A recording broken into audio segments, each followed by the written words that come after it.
3 hours of lost philosophers who saw the end to fall asleep to. What does it feel like to witness the end of everything and remain calm? Imagine a mind so vast it contemplates the death of the universe the way we ponder a sunset, a soul so quiet it listens to silence louder than any scream. Some thinkers weren't merely ahead of their time. They stood at the edge of time, gazing into the void, and whispered back. They did not run from the end. They studied it, sat with it. Some even smiled. Tonight, we drift into the minds of those rare philosophers who didn't seek answers, but embraced the final questions. From ancient mystics to quantum dreamers, this is not a lesson. It's not even a story. It's a soft descent into the forgotten chambers of thought. So take a deep breath. Let the noise fade, and prepare to meet the minds who saw the end so you don't have to. The lantern at the edge of time. There are moments when the world quiets, not because it's peaceful, but because something older has gone still beneath it. That's where we begin tonight. Long before clarity, before the comfort of knowing, there were only questions whispered into the dark. Not everyone dared to ask them, but some did. Quiet minds, far ahead of their time, whose thoughts were lanterns at the edge of everything. They weren't searching for answers to be praised. They were searching because not searching felt like drowning, and so they wandered, farther than most could follow, not into the stars, but into the silence beneath them. A man stands alone in a library. No one enters anymore. He fingers a dust-covered book, opens it to a forgotten page, and reads words so heavy they hum. He doesn't speak them aloud. He just closes the book and walks out, eyes full of something no one else can see. That's what it was like for Heraclitus, or Simone Weil, or Cioran. Their brilliance wasn't a torch passed forward. It was a flicker that refused to die, even when the wind howled. She was crying and didn't know why. Someone says beside you, seated on a quiet train platform. He told her life was too heavy to carry alone, so she started putting pieces of it down in words. You turn, but no one is there. Only your reflection in the window, blinking slowly back. These philosophers didn't build systems. They bled observations. Heraclitus watched a river and said you could never step into the same one twice.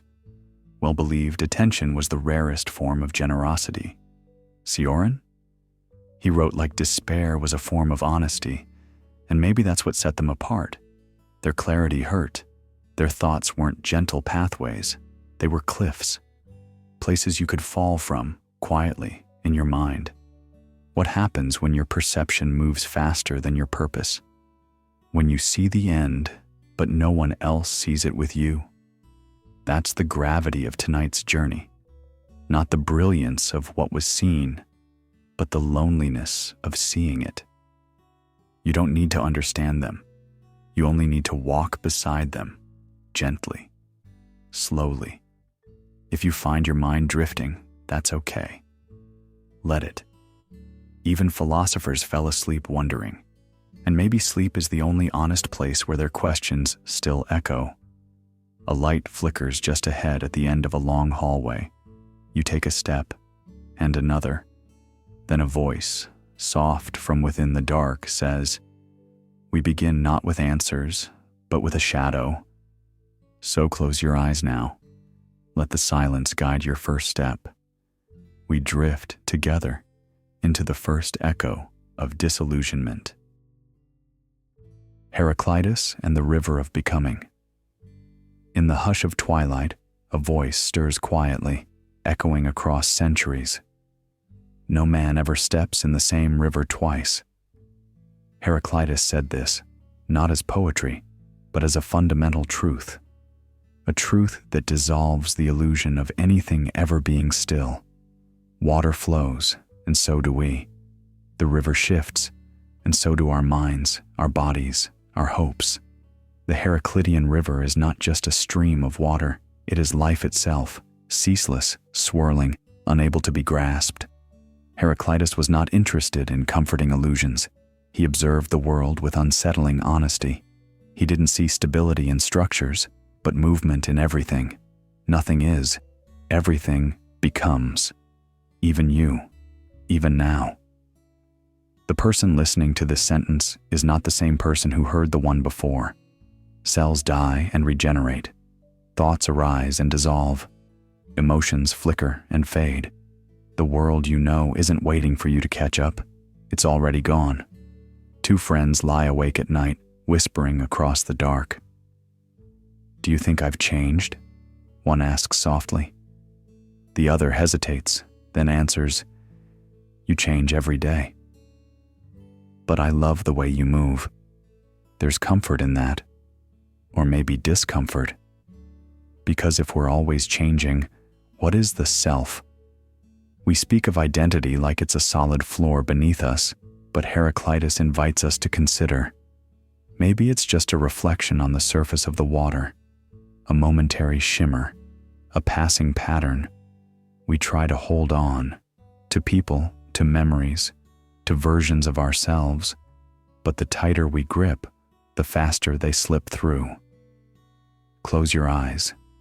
Imagine the river now, not just a metaphor, but a feeling. Cool water brushing your skin, a current tugging gently at your ankles. You can't stop it. You're not supposed to. The mind, like the river, resists stillness. Thought moves, breath moves, identity flows. And the more we resist that truth, the more we suffer.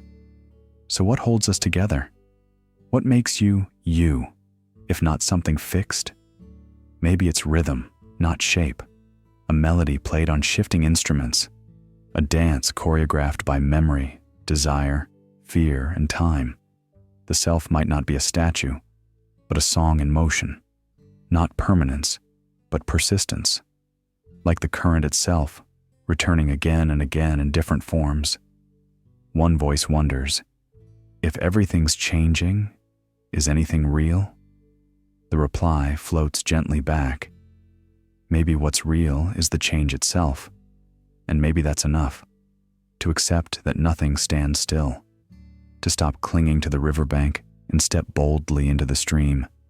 Not to conquer it, but to feel it, to flow with it. Let that thought carry you. Let it soften the need to define yourself. Let it loosen the grip on what must be. The river does not pause, and neither do we. Now let the water carry you farther down, to another ancient thinker, one who dared to whisper that nothing matters at all. Cioran and the Art of Beautiful Despair. The night doesn't always ask you to dream.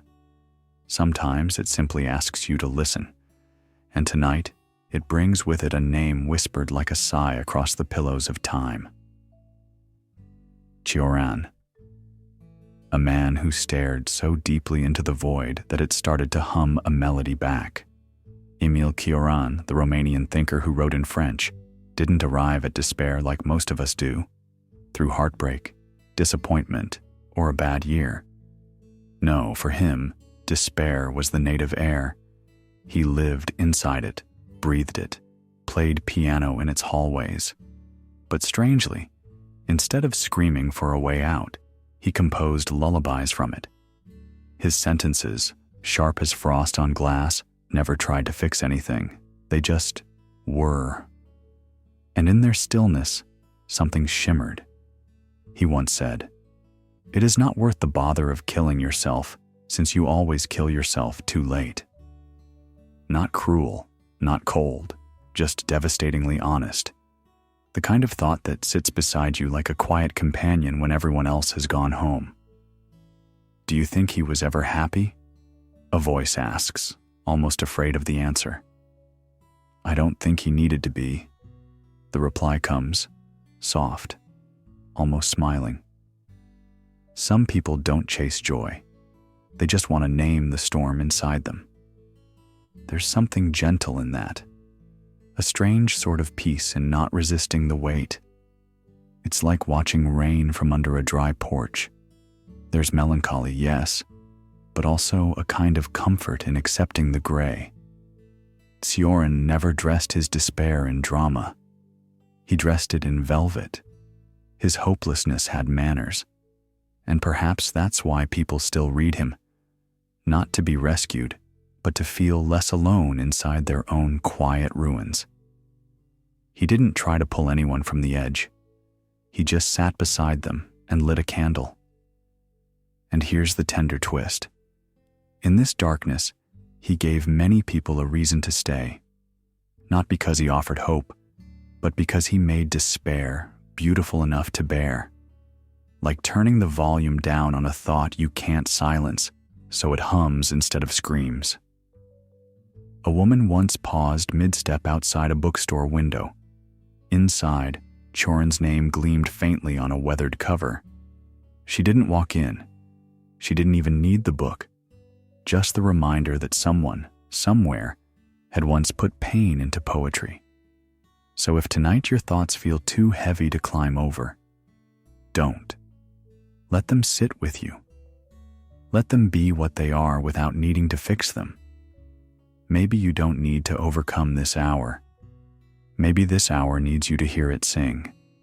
Take his sigh as your breath. Let it slow your chest. Let it untie the knots of needing answers. And as the current of sleep begins to gently tug at your ankles, we leave the philosopher who found no way out and step into the light of a mystic who needed no way in. Simone Weil and the gravity of grace. In a world that rewards noise, Simone Weil whispered through her life. Her presence was a contradiction, a tension stretched between the pull of suffering and the impossible lightness of love.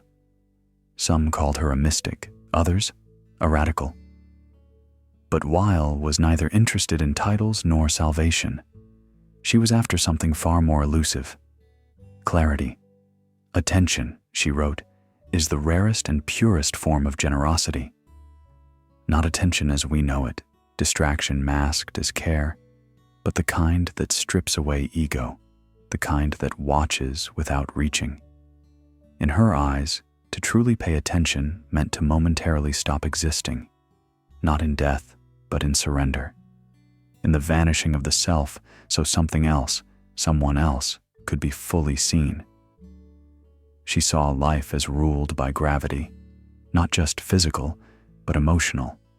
Suffering to her wasn't an enemy. It was the weight that anchored us, pulled us into ourselves, into hunger, desire, identity. But grace was different. It was anti-gravity, the only force that could lift the soul out of orbit. And like gravity, grace wasn't earned. It simply was, an unseen current that lifted you when you least expected it. Do you really think grace is that effortless? It has to be. If it demanded anything from you, it would just be another form of weight. Weil's life became her theology. She lived among factory workers not to help them, but to be them. She fasted not for show, but to suffer alongside those whose stomachs knew silence. She wrote not to impress, but to vanish. Even her death was an act of defiance against excess, choosing starvation over comfort, silence over applause. Her love was not warm, it was holy and frightening. She believed love had to be weightless, or it wasn't love at all. Anything that tried to possess, define, or demand was just gravity in disguise. Real love was absence, like a window, open but not pushing you through. She didn't want to be needed. She wanted to disappear just enough so that others could finally see. And so we're left with questions that don't seek answers. How do we love what we cannot hold? And how do we let go of what clings to us so tightly? Can grace visit us in the middle of loss, when we've given up needing to be seen? A breath is drawn. The room falls quiet. Her words, like feathers, drift downward, never quite touching ground. This is not a call to action. It's a call to stillness, a love so transparent that it forgets itself in the presence of another. Breathe in the absence now. Let it rest upon your shoulders like moonlight on water. For where Weil left us suspended, another voice waits below, one who did not float above suffering, but danced within it. The spiral of Nietzsche begins. Nietzsche and the eternal recurrence. The night turns over like a page, and here, on this quiet fold in time, we meet a man who didn't ask for comfort, only courage. Friedrich Nietzsche didn't offer warm reassurances or heavenly promises. He offered a mirror, and in that mirror, he placed a question too heavy for most to carry. What if every moment in your life had to repeat forever? Not as a myth, not as poetry, but as a test.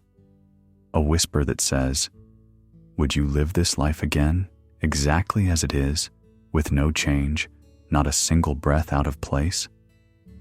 Most people look away. A man once said in passing, I don't regret anything.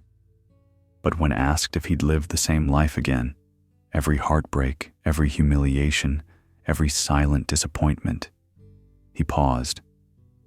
That pause, that's where Nietzsche lives. You see, the eternal recurrence isn't about fate, it's about freedom. It's about standing eye to eye with your own past and saying, yes, I choose this. Even the parts that broke me, even the mornings I didn't want to wake, even the joy I rushed through without tasting. And maybe that's the problem. Not the suffering, but the way we run from it. The way we treat beauty like a secret we don't have time to open. The way we hold joy as if it might explode. So we skip it, postpone it, or worse, wait for someone to give us permission. But what if this is all there is? Not in a tragic way, but in a sacred one. A woman leaned against a window once and said, almost to herself, it's strange. The moment I stopped needing things to last, I finally saw how beautiful they were. Her friend didn't reply, but he smiled, and somehow they both understood something had shifted. The moment had passed, but its weight stayed behind. That's what Nietzsche wanted. Not worship, not despair, just presence so raw that it cuts. If this moment were to repeat, this one right here, would you welcome it, or would you beg for another version? What makes the eternal recurrence unbearable isn't the past. It's the possibility that we're wasting now, that we might sleepwalk through the only chance we'll ever have, and that, deep down, we already know. Some nights, you remember a laugh from years ago. You don't know why it returns, but it does, and for a flicker, you wish you could relive that moment, just once. Nietzsche's whisper leans in here and says, why not live every moment that way? The spiral of time doesn't threaten us. It reveals us. So maybe this isn't philosophy.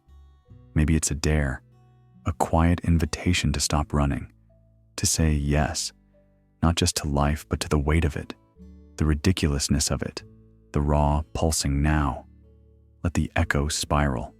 Let it settle. Let it call you inward.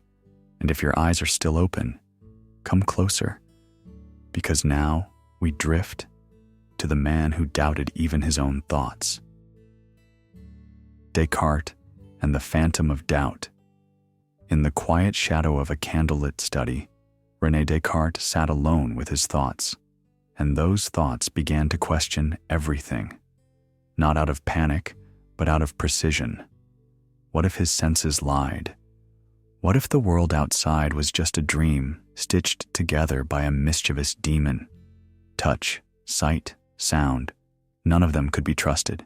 So he pulled each layer of his reality apart one by one until nothing was left, except one whisper, cogito, ergo sum.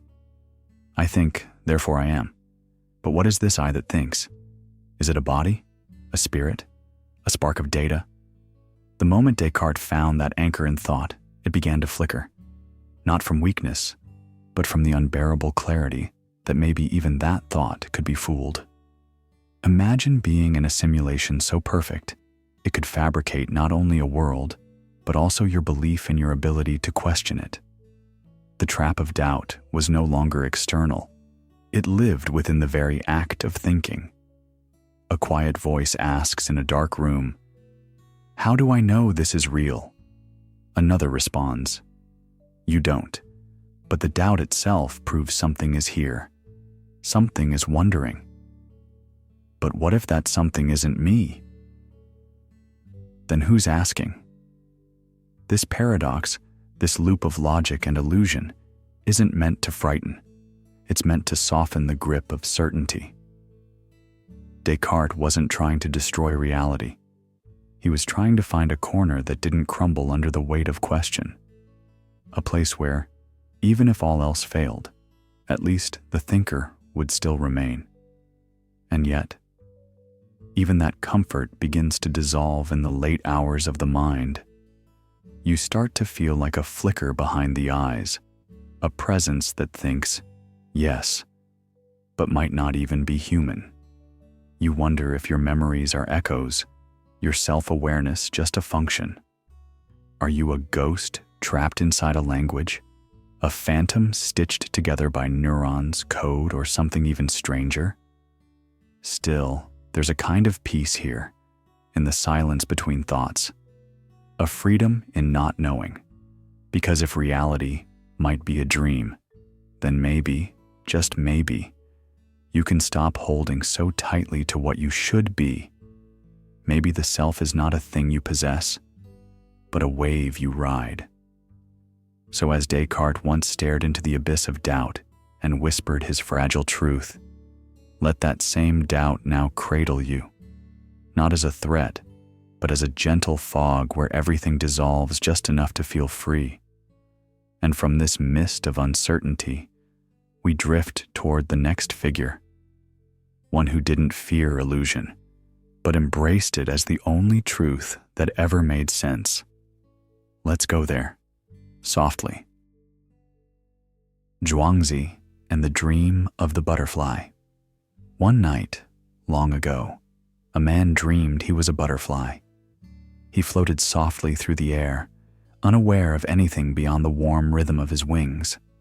And when he woke up, he wondered, not with panic, but with an almost playful wonder. Was he a man who had dreamed of being a butterfly?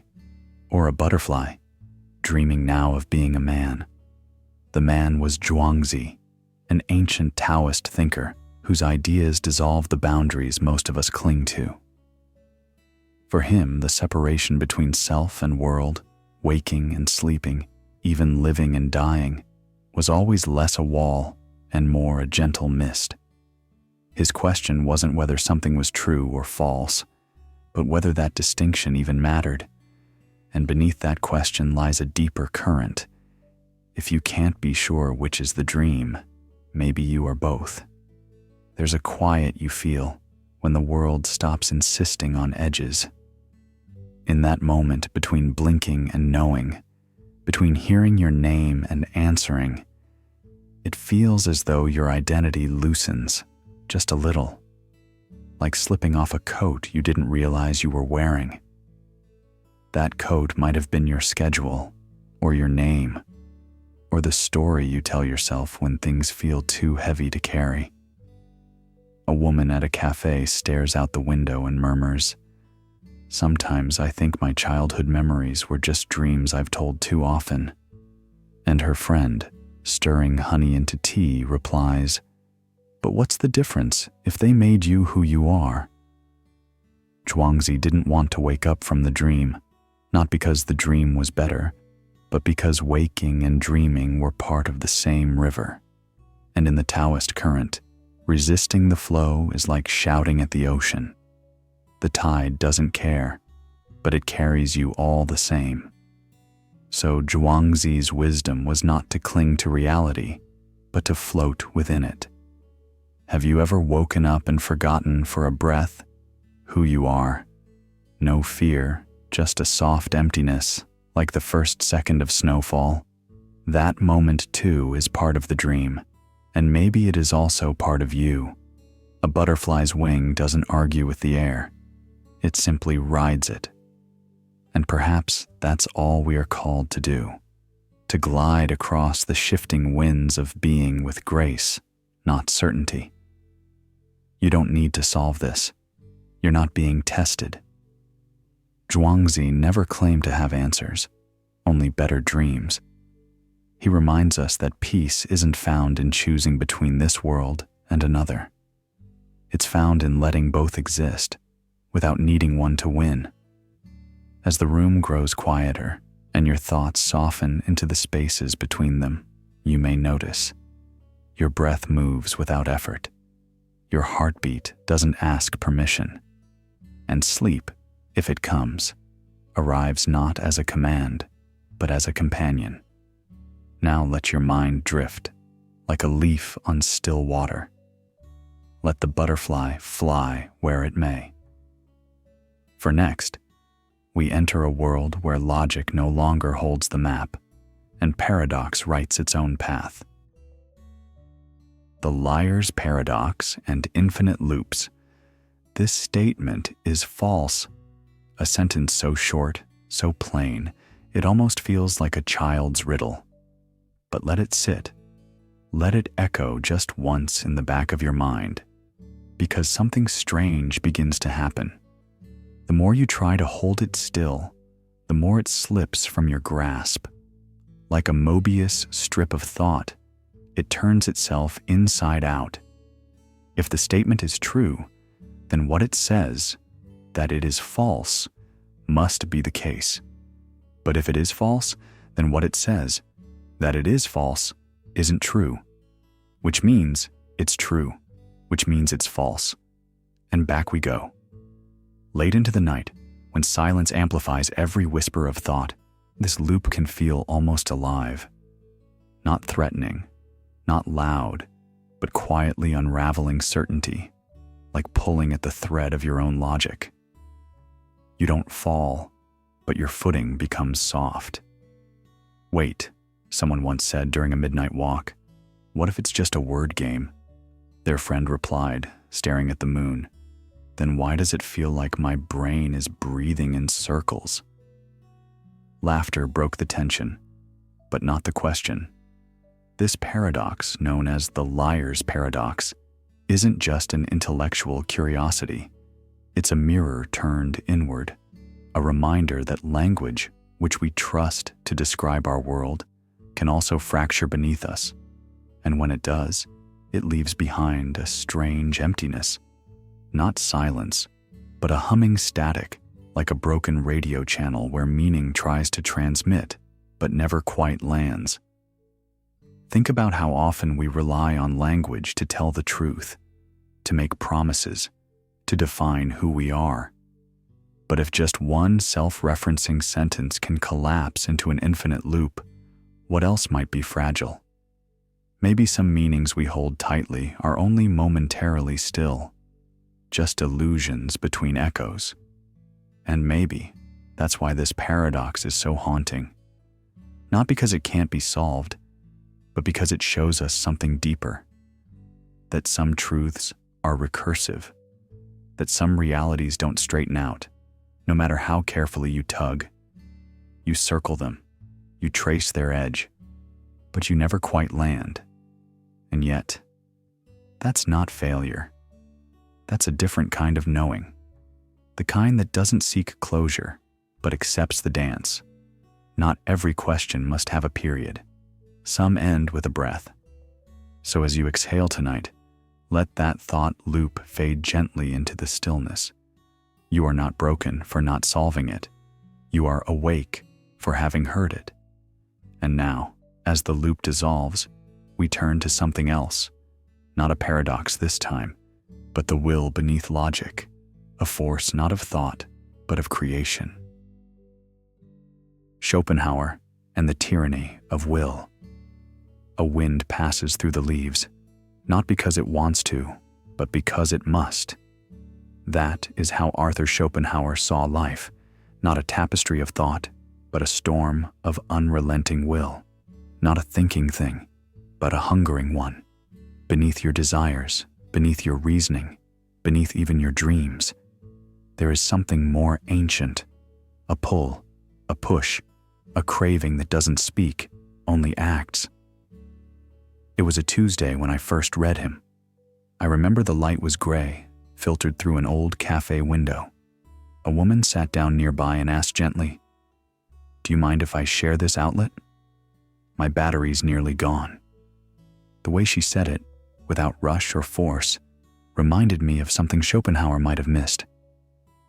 He believed that even that kind of kindness is a veil, that all of it, our romances, our art, our laughter, are just decorations for the same primal urgency, to continue, to expand, to avoid vanishing.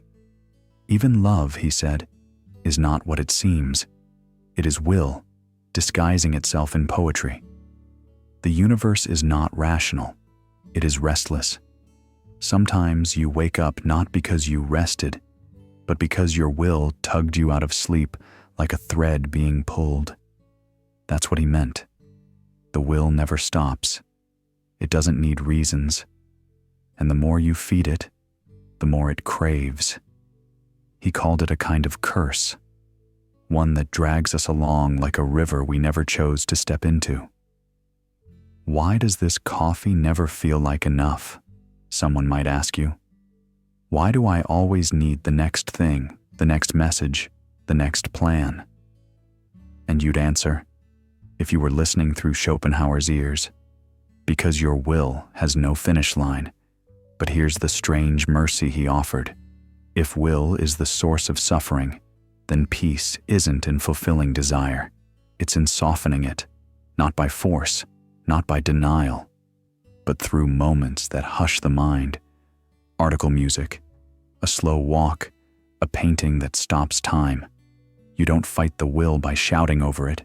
You dissolve it, like a sound that fades into a room too quiet to hold tension.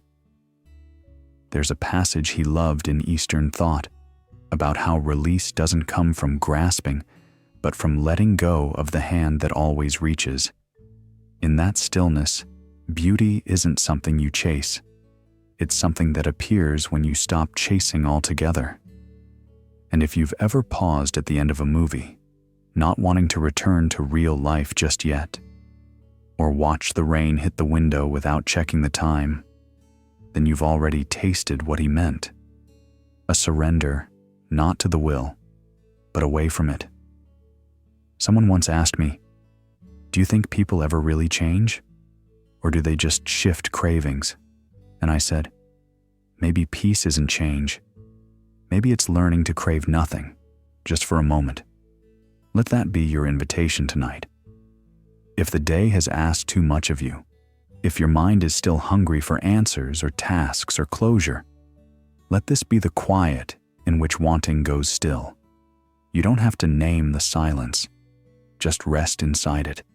And now, we begin to listen to something even deeper, something beyond will, beyond desire, the sound of emptiness. Nagarjuna and the middle way of emptiness.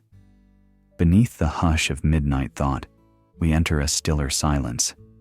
Here walks Nagarjuna, neither toward nor away, only within. A Buddhist philosopher of the 2nd century, his words do not rise like proclamations. They unravel gently, like threads loosening from the fabric of certainty. He did not tell us what is, but rather, what is not. For him, the world is not a solid wall, but a translucent veil. Peer closely, and you'll see. Nothing stands alone. Nagarjuna taught that all things arise in dependence. A flame exists only if there is fuel. A shadow dances only if there is light. You breathe because the air allows it, and the air is shaped by the trees, and the trees, they exist because of the sun, the soil, the countless cycles behind them. There is no fixed thing, no object untouched by another, and thus, no self that exists alone. So, what does that mean? A soft voice wonders in the dark.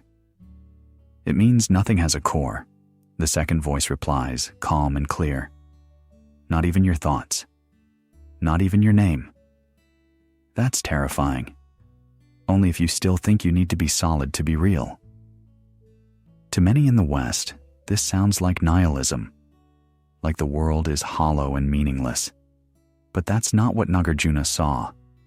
He saw that emptiness isn't the absence of meaning. It's the absence of separation. It's what remains when the illusion of self collapses, not darkness, but lightness. When there is no fixed boundary between you and another, compassion is no longer a choice. It's a law of reality. If your suffering and mine are not separate, then kindness becomes the most rational expression of being. The middle way of emptiness is not a void. It is space. Space for compassion. Space for forgiveness. Space for becoming something new. Then who am I? The voice asks again, quieter now. You're the pause between breaths, the space between waves, the awareness that sees, but does not cling. That sounds lonely. It's not. The voice smiles. It's everything. Let go now, not by force, but like a leaf lets go of its branch in autumn. There is no fall, only release. You do not vanish. You dissolve into air, into thought, into the warm interconnection that was always waiting behind the illusion of being separate. Drift now, not upward or downward, but inward, into the unfolding of the future no one imagined, because no one was ever truly alone to imagine it. Hannah Arendt and the Banality of Evil. There's a certain chill that doesn't come from darkness, but from fluorescent light, a kind of cold that hums through government offices and echoing courtrooms. It was there, in that stark stillness, that Hannah Arendt sat quietly, watching, listening, trying to understand what kind of person orchestrates suffering at such an immense scale, without raising their voice. Not a beast, not a madman, just a man in a gray suit, polite, orderly, dull. He wasn't spewing venom. He wasn't even angry. He was, as Arendt would later write, terrifyingly normal. Adolf Eichmann didn't twist his mustache and plot. He filed travel documents. He signed forms. He followed instructions. And people died. You might have passed him on the street and never looked twice. That was the horror. Not in his eyes, but in his emptiness. She called it the banality of evil. Not dramatic, not cinematic, just a void where thought should be, a soul outsourced to bureaucracy, a mind that no longer asked, should I? Only, am I allowed to? Why would someone do that? A voice asks beside you, maybe a friend, maybe just a fellow traveler in the dark. And you answer without lifting your head, because they didn't think they were doing anything at all. There's a kind of evil that doesn't rage or roar. It shuffles papers. It avoids eye contact. It follows the rules, especially when the rules are broken. And that's what kept Arendt awake. Not hatred, not ideology, but the silence inside a person who simply refused to think. Because thinking hurts. It forces you to feel. It asks you to stand when the world says, sit still. So the question isn't, would I ever do something monstrous? The real question is, would I ever stop thinking long enough to forget what matters? And sometimes the answer slips past us, in the way we don't question a task at work, in the way we avoid looking at someone sleeping on the sidewalk, in the way we say, that's not my problem, and mean it. Not cruelty, just absence. Outside the courtroom, the world kept moving. People hailed taxis. Children begged for extra dessert.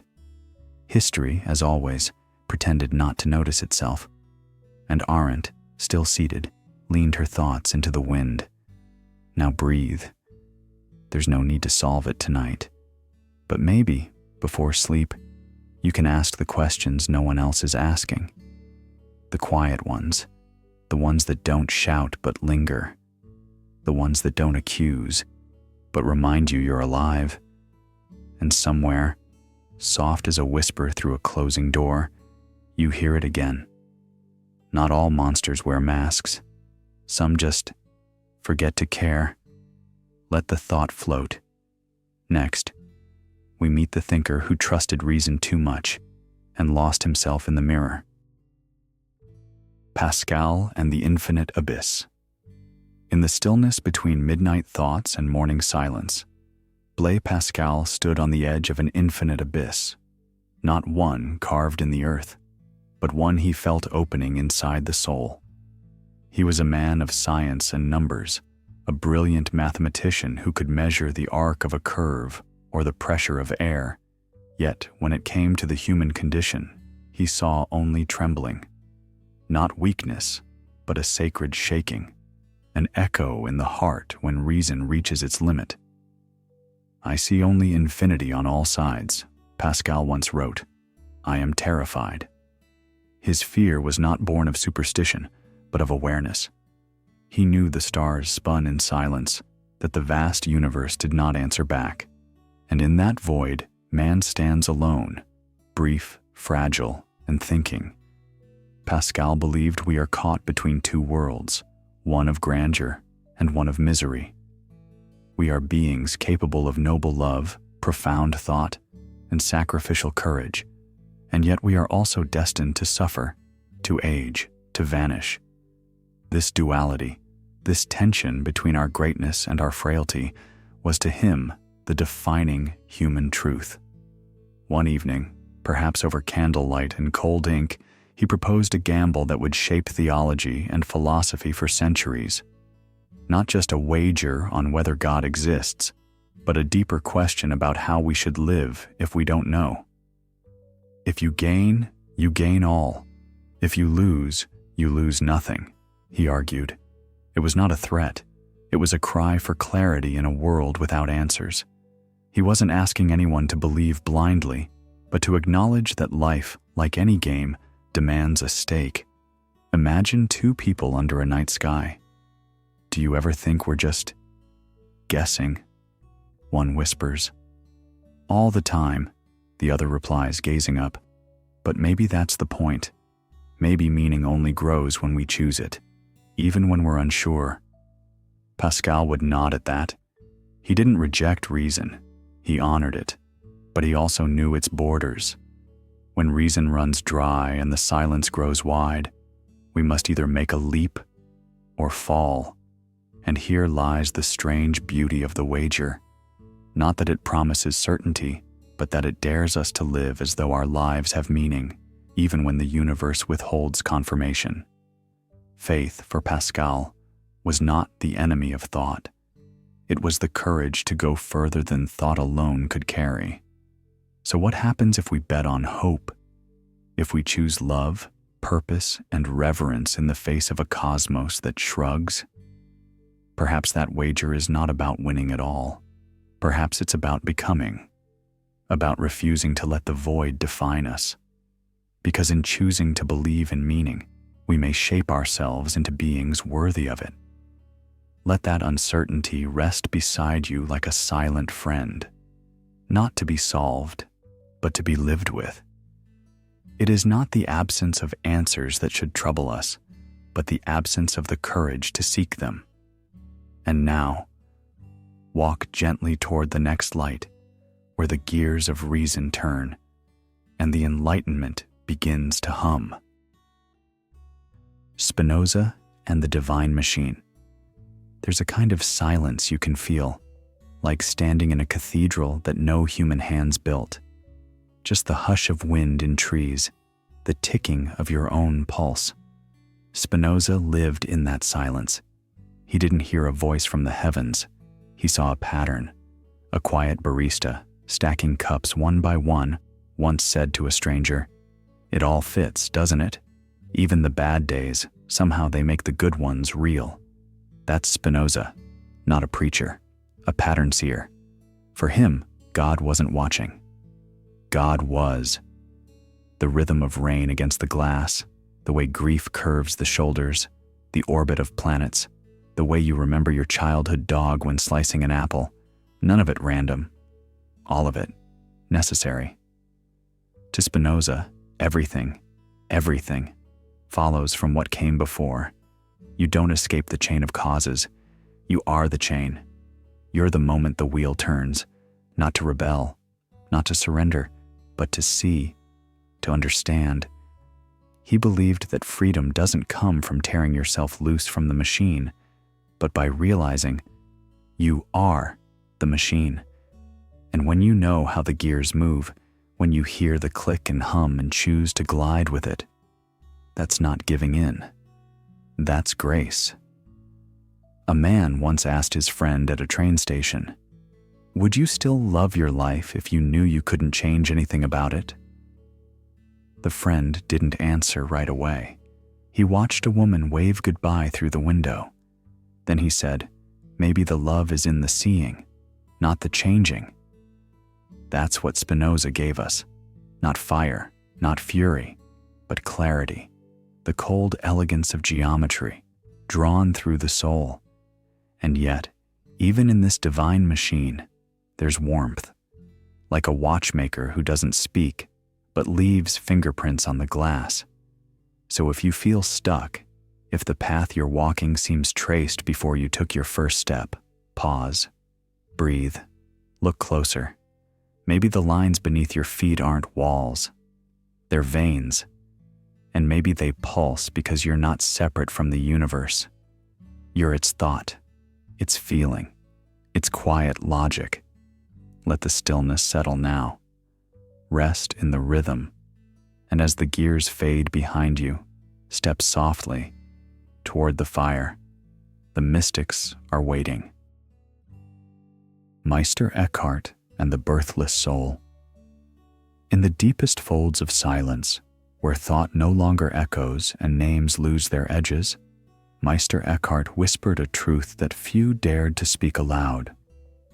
The eye through which I see God is the same eye through which God sees me. This wasn't just poetic mysticism, it was a doorway, a threshold, one that doesn't swing open with logic, but with surrender. To Eckhart, God was not an object to be worshipped at a distance, not a deity locked behind dogma or icon. He spoke of the God beyond God, the unnameable, the undivided source. In that stillness, where no image survives and no language holds, he found something radical. The soul was not born, and so it cannot die. It didn't begin, so it never ends. It simply is. An echo of eternity folded into human form. In this theology, prayer isn't recitation. It isn't begging or bargaining. It's not a reaching out. Instead, it's a letting go, a falling inward, a collapsing of identity until there is nothing left but the awareness that sees. And in that act of seeing, the distance between the viewer and the divine disappears.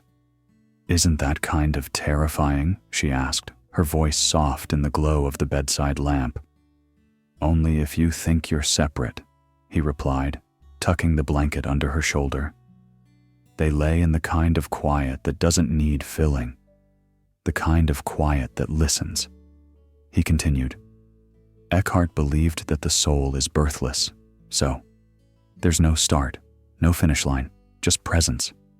But then, what are we doing here?" she asked. "Maybe we're not doing anything," he said. "Maybe we're remembering." In Eckhart's world, the self is not the one who wants or who fears or who clings to story. The self, in its purest state, is nothing, and in that nothingness, there is room for everything, no form, no boundary, just God seeing through you, as you.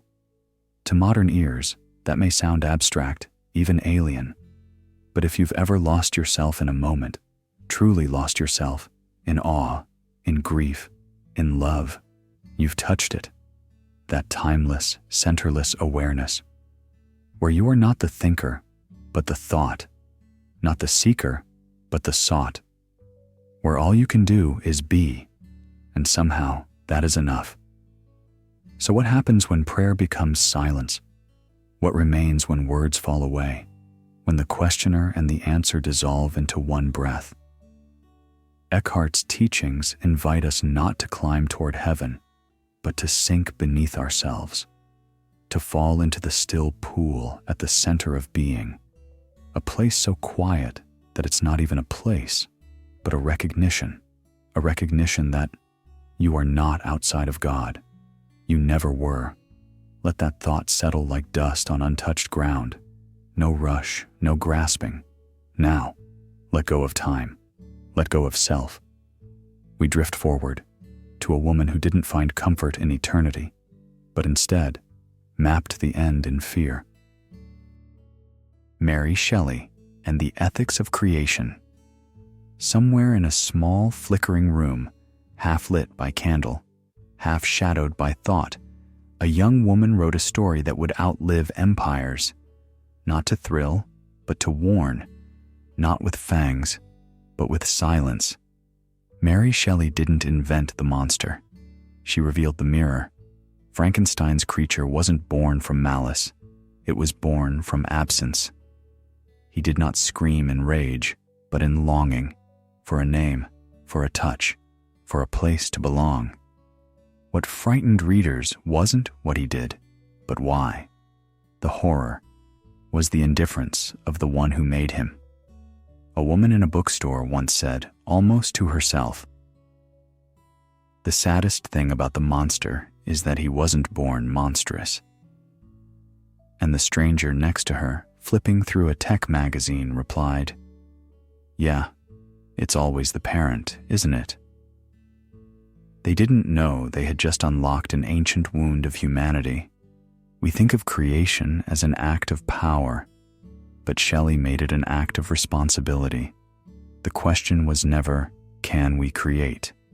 The question was, will we care for what we make? And this question now echoes louder than ever, not in old castles, but in server rooms and code libraries, in circuits humming with artificial breath. When a machine speaks, who is the voice behind the voice? When it learns, who decides what it learns? We are stepping into a cathedral of intelligence that we do not yet understand. And some walk barefoot, while others bring matches. A software engineer once told a friend over tea, "I keep wondering, if I forget to program empathy, is it the machine's fault for being cold, or mine for never teaching it warmth?"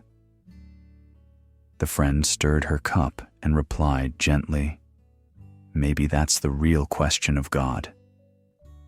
They didn't finish their tea. We rarely pause to see that knowledge without love is sterile. It calculates, but it does not care. It builds, but it does not stay. The tragedy in Frankenstein wasn't the spark of life. It was the silence that followed. And what of us? How many things have we brought into this world? Ideas, inventions, identities, and then walked away from them when they needed kindness most. Shelley's story was less about the horror of science and more about the fragility of the soul, that we are always shaping what shapes us back, that even the most brilliant creation becomes a curse if we deny it compassion. Tonight, maybe there's a reason your thoughts return here, to the one who was made and the one who abandoned, to the soft heartbeat of a mind wondering if its maker meant to love it. If you've drifted off by now, that's okay. The thoughts can wait. They'll still be here when you return. But if your eyes are still open, let this thought rest gently beside you. We don't just build with our hands, we build with our care. And maybe, just maybe, love is the final code. Now let us follow the echo of our own footsteps into the blurred light where logic begins to bend and reason no longer walks alone. Søren Kierkegaard and the leap of faith. At the very edge of what we can explain, where thought begins to stutter and logic trembles, stood Søren Kierkegaard. He didn't shout, didn't argue. He whispered one word: leap. It wasn't a call to recklessness, but to something even more terrifying: faith without proof. Not the faith of pews and doctrines, but the faith of a single individual facing the vast unknown, trembling. In Kierkegaard's eyes, truth wasn't a puzzle to solve. It was a passion to live. He saw that human life wasn't a clean equation, but a paradox where reason could only take you so far. Beyond that, there is the absurd, a place where belief cannot be justified by reason, yet still calls out with undeniable urgency. He called this the leap of faith, not because it makes sense, but because the heart cannot keep still. Two voices drift into the silence. Do you ever just believe in something without knowing why? One asks, eyes fixed on the ceiling in the dark. The other replies, I think I do that every time I get out of bed. That's the thing about Kierkegaard. He didn't offer certainty. He offered a mirror. You don't leap because you found a reason. You leap because not leaping is its own kind of death. He understood that to be alive is to feel pulled in every direction, by doubt, by desire, by fear of meaninglessness. Yet within all that chaos, the leap remains, a quiet defiance of despair. In that darkness, faith is not clarity. It is commitment. It's walking into a storm with your chest open, your hands empty, and your soul trembling. Courage isn't about having answers. It's about having the will to keep going when the answers refuse to come. Kierkegaard didn't promise salvation. What he gave us was more sacred: permission to not know and still move. He called it a leap, but really, it's a fall into love, into pain, into the mystery of being human. And once you jump, there's no going back to the safety of logic's ledge. So float here for a moment, in the quiet, in the unknowing. Let go of certainty and let your thoughts drift. Because next we descend deeper, into the one who found eternity not in hope, but in despair. Lev Shestov and the Philosophy of Despair. A door creaks open, not loudly, just enough to let in the feeling that something old, something forgotten, might still be breathing behind it. You walk through without knowing why, not out of confidence, but because standing still feels heavier than stepping into the dark. In the faint distance, a voice doesn't call, but waits. This is the threshold where we meet Lev Shestov. He didn't bring a lantern, didn't believe in maps. While others polished their arguments like armor, Shestov discarded his. He believed logic was a castle that keeps you trapped, a place where you forget the stars exist outside the ceiling. Reason to him was less a guide and more a guard. And despair was the secret tunnel beneath it all. Isn't it strange, someone whispers in a cafe corner as you sit alone, how we think knowing more will save us, when sometimes it's the not knowing that sets us free? You nod, not sure why. Maybe it's the way the steam curls from your cup, soft, spiraling, refusing to be captured by shape. Shestov didn't want to solve the puzzle of life. He wanted to burn it. Because every answer, he said, hardens the soul a little more, like ice forming around something once warm. When we cling to certainty, we forget how to tremble. And trembling, he thought, is holy. You ever had that moment in the middle of the night where the silence is so deep it hums, and your thoughts are too tired to lie? That's where Shestov lived, in the hum beneath the silence, in the place where explanations fall apart, not with noise, but with a quiet that says, you were never meant to understand everything. There's something strangely tender about that, isn't there? That the moment we give up trying to make sense of life, it begins to soften, like letting go of a knot you didn't realize you were clenching in your chest, and in that loosened space, something unexpected breathes. Faith, maybe. Not in doctrines or rules, but in a presence that doesn't ask to be named. Two strangers share a glance at a bus stop. One offers their seat without speaking. No reason given. No logic explained. Just the silent grammar of shared weariness. That's what Shestov was after. A world that doesn't need to justify its kindness. He believed despair wasn't the end of hope, but the end of illusion. A breaking open. And in that break, something ancient steps forward. Something that doesn't need words. Something that waits for you to stop fighting the dark and start listening to it. So if you're drifting now, it's okay. Let the echoes of reason fade. Let your breath slow. Because the next step isn't about knowing. It's about stepping into the cave, where shadows dance and truths no longer wear names. Plato and the shadow of the real. The flicker of firelight dances across stone walls, and in that soft glow, the world is born, not in clarity, but in illusion. Plato's allegory of the cave begins here, with prisoners bound by chains, their eyes fixed to the shadows cast before them. They know nothing else. To them, those wavering silhouettes are reality.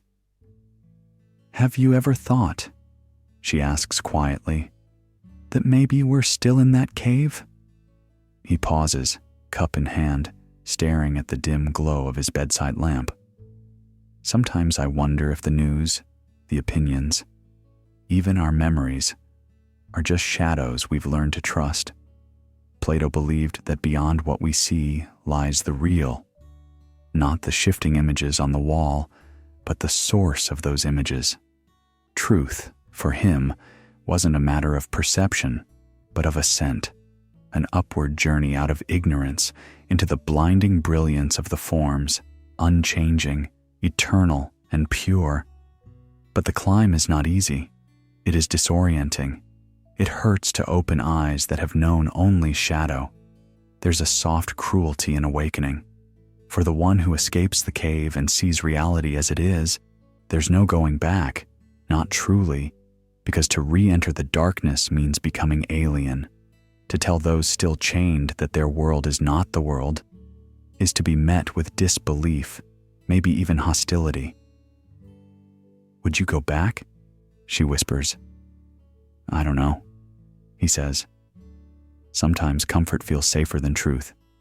But maybe once you've tasted light, even the darkest dreams start to feel hollow." Plato didn't just speak of philosophy. He spoke of every human life. We mistake opinions for truth, appearance for essence, and comfort for understanding. We build lives inside caves made of routine, media, memory, and fear, and call it freedom. But what if waking up isn't heroic? What if it's lonely? The cave is warm, familiar, predictable, and the world outside is cold and blinding. Plato knew that. He didn't romanticize the climb. He simply insisted it mattered. So maybe the question isn't, how do we escape the cave? Maybe the question is, what are we still clinging to inside it? Because the chains, most of the time, aren't made of iron. They're made of comfort. And yet, just beyond that comfort, the real waits. Let your eyes adjust. Step out of the cave, if only in thought. Because next, we meet a mind so fractured, it shattered every reflection it ever saw. Michel Foucault and the Architecture of Power. Some truths don't need bars to keep you in. They just need a hallway lined with rules and a voice that says, "This is how it's always been." Foucault didn't shout. He dissected. He peeled back layers of polite society with the calm patience of someone reading a map that everyone else had mistaken for a mirror. His eyes didn't just scan what people did. They followed how we were told to see ourselves and who whispered those instructions first. One evening, someone on the train leaned over and said, "It's funny, isn't it, how we still think we're the ones choosing?" And maybe they were just talking about what seat to take. Or maybe they weren't. Foucault believed that power isn't just about force. It's about frames. The frame that tells you what's normal. The label that turns a wandering thought into a diagnosis. The school bell that decides when your curiosity ends. These aren't accidents. They're designs. And once you notice them, they're everywhere. He walked through hospitals and courtrooms like someone tracing blueprints instead of buildings. He didn't ask who was in charge. He asked, what must be true for this to feel like truth at all? It's easy to think of power as a chain, but Foucault offered something quieter. Power, he said, is more like lighting. It decides what you see. It decides what stays hidden. A girl in a coffee shop once whispered to her friend, "I don't think I believe what I believe." Her voice wavered, not because of doubt, but because she was beginning to notice the walls around her weren't made of stone, but agreement. See, Foucault didn't say the prison is always a place. He said it could be a word, an expectation, a diagnosis, a posture, a smile given because it's polite, not because it's real. And maybe the scariest part isn't that these cages exist, but that we've learned to decorate them with diplomas, with routines, with reasons that sound just good enough to stay. So what is freedom then? Maybe it's not breaking out. Maybe it's learning to see the architecture, the floor plan of your thoughts, the scaffolding of your beliefs, not to destroy, but to stop mistaking them for the ground beneath you. In a late-night laundromat, someone hums a tune they don't know the name of. Another customer asks, "Hey, where'd you hear that?" The reply, "I didn't. I think it was always there." Truth, too, can feel like that. But Foucault would ask, who taught you to hum that tune? Who benefits when you keep singing it? You don't have to answer tonight. Just trace the shape of the thought. Touch the edges of the frame, and as you do, notice how the walls start to shimmer. They don't disappear, but they soften. Drift with that. Let the cell dissolve, not into escape, but into mystery. Let's follow that trail, into the next mind, where even silence carries the scent of rebellion. Parmenides and the illusion of change. He closed his eyes and said, "Nothing moves." And for a moment, it felt like the world listened. Parmenides, a philosopher cloaked in ancient quiet, dared to question the very thing we trust with every heartbeat, the idea that life moves forward. While Heraclitus saw fire and rivers, chaos and motion, Parmenides stood still, utterly still, and claimed that all change is a lie, a dream within the dream. According to him, reality is not a stream, but a still pond, and anything we see shifting across its surface is just a trick of the light. Imagine hearing that everything, birth and death, joy and grief, rise and fall, is an illusion. That what you think is becoming is just being, disguised. Parmenides believed there is only one reality, unchanging, whole, indivisible. What we call change is just error, our senses reacting to shadows rather than truth. If something is, it is. And if it isn't, it cannot even be thought. "Wait," she said softly. "But if nothing ever changes, then what are we doing here?" He turned, not unkindly, and replied, "We are remembering stillness through motion. That's all. But this stillness, it's unsettling, isn't it? We feel change. The slow stretching of time in a goodbye. the sudden break when love leaves, the way grief bends your body over years. If it's all illusion, then why does it hurt so vividly?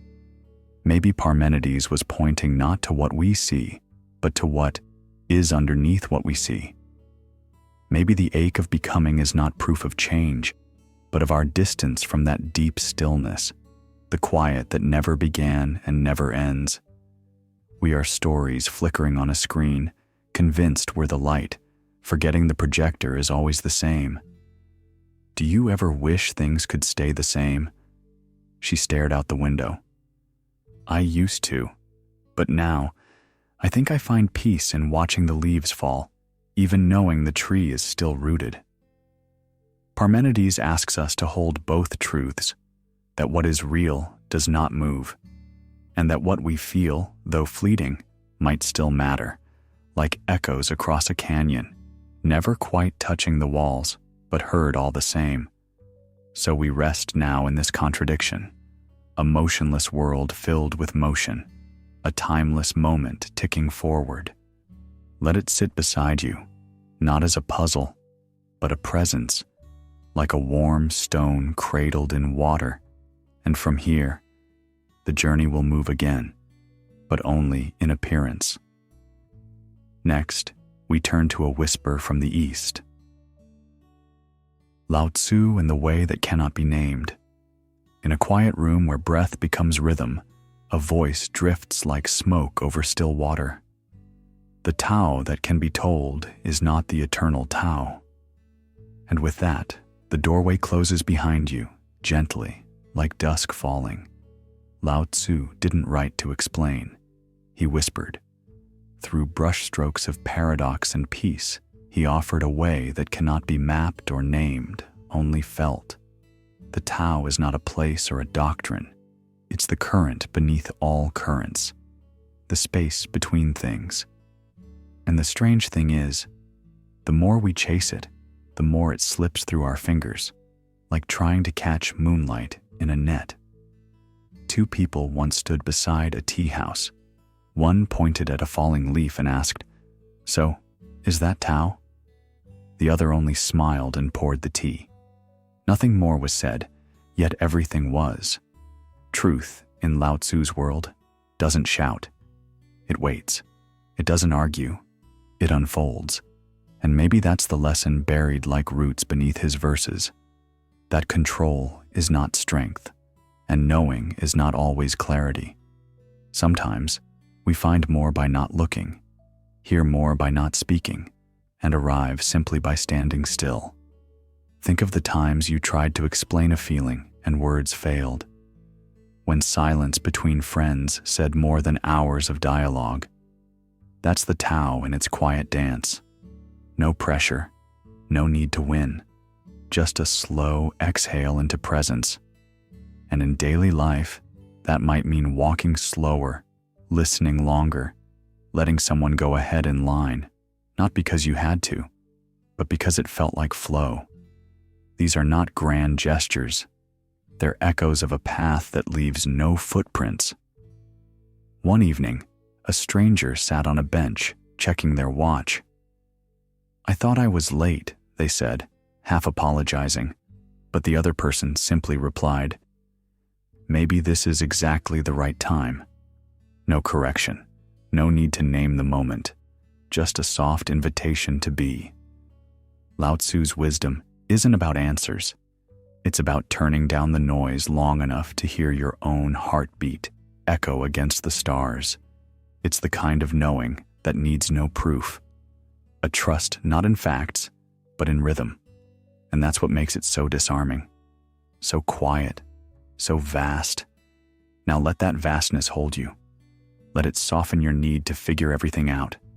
There's no test, no conclusion. Just breathe and stillness. We'll leave words here, where they've taken us as far as they can. Now let silence speak for you, as we float toward a darker mirror. Jean-Paul Sartre and the Weight of Freedom.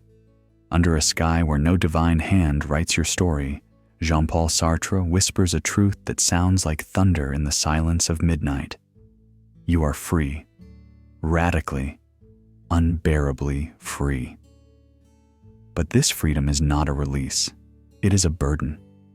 A trembling weight pressed softly on your chest the moment you awaken to the truth that nothing, no one, no God is coming to define you. You must do it yourself. Two voices linger in a quiet room. Do you ever feel like life's waiting for you to choose? I feel like life is the choice, and I keep stalling, hoping someone else makes it for me. Sartre wouldn't let you stall. He tore the veil off comforting lies. There is no essence before existence, no blueprint etched in cosmic stone. You're not a key meant for a certain lock. You are the forge, the metal, and the fire. Every act, every silence, every step you take writes who you are. You do not discover your purpose. You invent it. But this invention is not lighthearted. It is anguish. Why anguish? Because to be free is to be responsible. There is no one else to blame. Not fate, not God, not genetics. When the page of your life remains blank, you are both the absent author and the sleeping reader. This is Sartre's cruel clarity. We are condemned to be free. That word, condemned, echoes. Because freedom, for Sartre, isn't a gift. It's a sentence. And yet, it's all we have. If you feel the pressure of having to decide who to become, good. That means you're awake. But if you wait long enough for someone to assign you a role, that too is a choice, a silent refusal to write, a denial of your authorship, and yet, even that is yours to own. The two voices return. But what if I make the wrong choice? There are no wrong choices, only chosen ones, and the courage to face them. In Sartre's world, bad faith, the lie we tell ourselves that we are not free, is the quiet poison. When we pretend we're just following rules, or just playing roles, or just victims of circumstance, we surrender our freedom, not because we must, but because we're afraid of the vastness of the blank page. And yet, the page waits. Perhaps this is why Sartre's existentialism resonates like a soft knocking on the door of the soul. You can ignore it, you can delay, but the knock never leaves, because deep down, you know, if meaning exists at all, it will come from your hands. Now close your eyes and let that thought sit beside you, not as fear, but as power. Let it settle like dusk upon a lake. You are free, terrifyingly, gloriously free. And as that realization cools in the mind like a slow breath, we drift toward the next whisper, a man who found depth not in noise, but in silence itself. Wittgenstein and the limits of language. The night doesn't always need to speak. Sometimes it just listens. Ludwig Wittgenstein once whispered a truth so delicate it could barely survive the noise of thought. Whereof one cannot speak, thereof one must be silent. Not a command, more like a nudge, a quiet invitation to hold still, to stop turning mystery into noise. He believed language is a beautiful trap. We use it to understand life, but what if in doing so, we distort it? What if the act of naming something takes away its essence? Think of the way grief presses on the chest but evades every word you reach for. Or how love can make your throat swell and tongue freeze, because no syllable can do justice to what trembles underneath. There's a story I heard once at a cafe. A woman with gray streaks in her hair ordered tea and sat near a window, staring outside for 10 minutes. No phone, no book, just quiet. The barista leaned over and said, "You okay?" She smiled without blinking and replied, "I don't always need a reason to be still," then returned to the silence like it was an old friend. Wittgenstein believed that some truths must be shown, not said, like a hand reaching out in the dark, not to explain, but simply to hold. Language, he said, reaches a point where it breaks apart like thin ice. Beyond that, we must not speak, not because we don't want to, but because we cannot.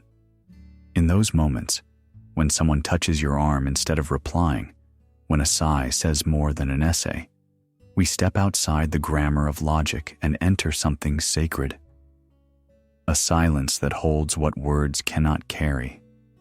There's a childlike honesty in that, isn't there? Two strangers on a bus exchanging glances. One steps off, turns, and gives a nod, not needing to explain why it mattered. You felt it too. But to explain it? It would only cheapen the weight of the moment. In his later work, Wittgenstein no longer tried to build systems. He simply wanted to untangle the knots our words had made in our minds. Philosophy, for him, wasn't about answers. It was about therapy, not the kind with a couch and clipboard, but the kind where language itself is healed, where the question dissolves, not because it was solved, but because it was no longer needed. Sometimes we talk too much, not to connect, but to shield ourselves from what connection actually requires. Vulnerability, presence, stillness. And so, if you feel a little tired now, if your thoughts are floating like petals on a quiet stream, that's okay. You don't need to follow them. Just let them pass. Because silence isn't the absence of thought. It's the moment when thought bows and lets something deeper arrive. And now, we follow that silence, not away from meaning, but toward the place where meaning rests, beneath sound, beneath form, beneath even the self. Let the hush settle gently over you.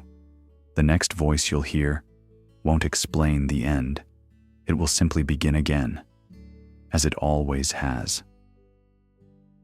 Mircea Eliade and the sacred and the profane. In the hush of midnight, not all minutes tick the same. Some moments swell with meaning, as if time itself pauses to breathe. That is where Mircea Eliade gently leads us, into the strange, forgotten places where time doesn't just pass, but circles, returns, remembers. He called it the sacred and the profane, two ways of living, two modes of time. The profane is our everyday life, clocks ticking, appointments kept, tasks checked off. It's linear, predictable, forgettable. But the sacred arrives like a hush in the storm. It breaks the ordinary. It lifts you into something older than history and deeper than memory. Isn't that just nostalgia? Someone might ask. A soft voice answers, no. It's more like standing in a church, even if you're not religious, and suddenly feeling still. Like a hush? Like a hush that remembers everything. Eliade believed that in rituals, in myths, even in dreams, we return. We don't invent meaning, we recover it. In these moments, time folds like cloth, layering ancient stories onto the present. A wedding is not just a ceremony, it's an echo. A funeral isn't merely farewell, it's a doorway. These moments are thresholds where sacred time pierces the mundane. He studied how cultures around the world, from indigenous tribes to ancient empires, built entire lives around these returns. The new year wasn't just a new calendar, it was a cosmic reset. Spring wasn't just a season, it was the resurrection of the world. These repetitions weren't empty, they were holy. But modern life forgets. We are taught to move forward, to chase goals, to conquer time. Yet with every step forward, we risk forgetting what it meant to stand still.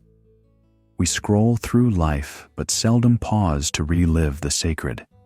And Eliade would ask, what does that cost us? Without sacred time, does healing truly happen? If we treat grief as something to get over rather than a mystery to sit with, do we deny ourselves the full cycle of renewal? If we sever ourselves from the myths that shaped our ancestors, do we also sever ourselves from meaning? So how do I find sacred time again? You don't find it. You remember it. Where? Where you last forgot it. In the smell of your grandmother's kitchen, in the silence before dawn, in the way your heart softened when you heard an old lullaby. Perhaps sacredness is not a relic, but a rhythm, not something we lose, but something we forget to listen for. So rest here, in this breath, not as a moment to escape time, but as a return to it, because just beyond the veil of habit and hurry, a prophet waits, his voice made of fire, his eyes full of memory. The journey continues, and this time, it loops. Zarathustra and the birth of the Overman. The clock ticks, but it doesn't count. Not here. In this quiet space between breaths, we come to a figure who shouted into the void and listened for an echo that never came. His name, Zarathustra. But it was not just him speaking. Through him, Friedrich Nietzsche let loose a thunder that still rolls across the canyons of thought. A voice breaks the hush. Do you think it's true, what he said? The other leans back against the park bench, warm coffee in hand. About God being dead? A pause. I think he meant the story was. And what a story it was. For centuries, people leaned on it like a crutch. Divine commandments, eternal truths, tidy answers. Nietzsche didn't merely kick the crutch away. He asked, "Now that you can walk, will you?" But this isn't a tale of ruin. It's a blueprint wrapped in fire. When Zarathustra came down from the mountain, he wasn't mourning the loss of old gods. He was calling us to become something new. Not just better humans, but overmen. Not above others, but above our own shadows. The overman doesn't obey because he's told to. He doesn't rebel just to feel alive. He creates new values, new ways of being, new harmonies in the chaos. It's not about power in the way of tyrants. It's about standing in front of the abyss and building a bridge with bare hands. But isn't that lonely? The first voice asks. Giving up the old ways? A child kicks a soccer ball nearby, laughter echoing. The second voice watches, then smiles gently. Maybe, but loneliness is just the price of being first. Nietzsche's Overman isn't born in applause. He's born in struggle. Born when meaning collapses and we decide not to lie down with it. When we write our own song, even if no one listens. When the dust clears and we find that the fall didn't break us. It revealed the strength to rise. Still, it's not easy. The herd calls comfort. Tradition lulls like a soft bed. But if you listen closely, beneath the static of routine, something stirs. The raw, electric pulse of becoming. Not the scream of rebellion, but the hum of inner clarity. Sometimes it slips into everyday moments. A subtle refusal, a quiet stand, saying no when everyone says yes, saying yes when the world expects silence. There's no spotlight for this path, no roadmap, no finish line. Just the strange warmth of authenticity, like holding a flame in the dark, not to be seen, but to see. And maybe that's what the Overman truly is. Not a hero, not a god, but a human who becomes what they are, not despite the loss, but because of it. A final breeze carries us forward. The streets are quiet now. A street lamp flickers, and somewhere in the distance, a door opens, not with sound, but with understanding. Let that glow guide you, just for a moment longer. Let's walk with that fire, toward the next quiet explosion. Alan Watts and the illusion of the separate self. At the quiet edge of your thoughts, a ripple forms, not from outside, but from within. A gentle question floats to the surface. What if you are not who you think you are? That's where Alan Watts begins. Not with answers, but with the unraveling of the question itself. In a voice that felt like silk folding into itself, he invited us to dissolve, not disappear, but dissolve, like salt into warm water. He once said, "You are not a drop in the ocean. You are the ocean in a drop." Not a metaphor, but a reorientation. To Watts, the self we cling to, the I, the me, the mine, is a story we inherited, a mask stitched from social roles, expectations, and memories. But beneath that costume, something else pulses, not a static identity, but a flow, like a wave rising and falling, distinct for a moment and then gone, yet never truly apart. Watts didn't ask you to believe, he asked you to look. And when you look without labels, what do you find? Your breath is not separate from the wind. Your thoughts echo the hum of the world. The tree grows, and so do you. The rain falls, and so do your tears. If everything is movement, where is the line between you and the other? And if that line blurs, where can fear live? Fear thrives in separation, in the illusion of me versus them, of the skin as a wall. But what if the skin is a window? One evening, a woman asked her friend across the table, "Do you ever feel like you're not you, but just part of everything?" He stirred his tea and smiled gently. Maybe that's what you really is. Watts merged Eastern wisdom, Taoism, Zen, Vedanta, with Western restlessness. In his words, the ego is not evil, just mistaken. It thinks it's the actor, the director, the script, but it's only the stage. Life moves through you, not because of you. And when you stop gripping so hard at your name, your role, your control, you don't vanish, you return to the rhythm of the tide, to the breathing of the earth, to the silent intelligence humming through it all. Stillness follows, not the stillness of nothing, but the stillness of knowing you are enough, even without edges, even without names. And so we rest, like a wave returning to the ocean that never stopped being home. Close your eyes now. Feel that silence. It's not empty. It's you. Albert Camus and the myth of Sisyphus. He knew the stone would fall. He knew it would roll back down again and again, mocking every ounce of his effort. And yet, he climbed, not for glory, not for an ending, but simply because climbing was his way of saying no to the silence. Camus once said that life is absurd, that we long for clarity, for justice, for meaning, but the universe answers with nothing. No voice in the sky, no reason whispered through the wind. Just breathe, just time.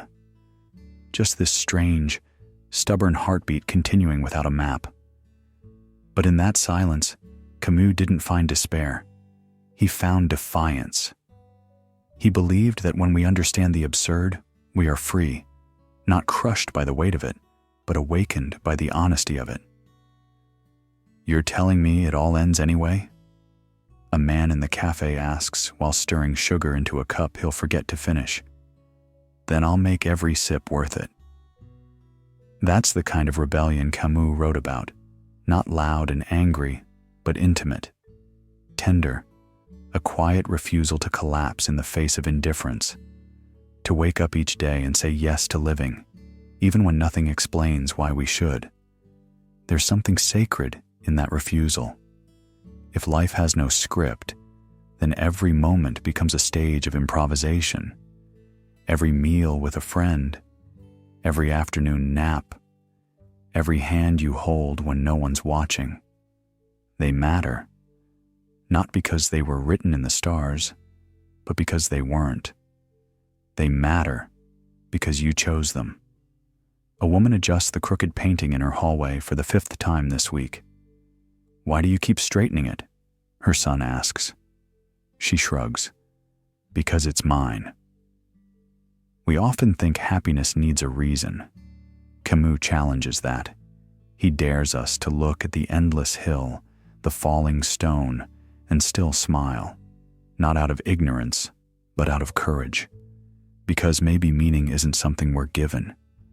Maybe it's something we make, like folding laundry while the world burns quietly in the background, or dancing while the storm gathers at the edges of town. And so, in this myth, the absurd man is not crushed by the eternal cycle. He's freed by it. Sisyphus does not plead for mercy.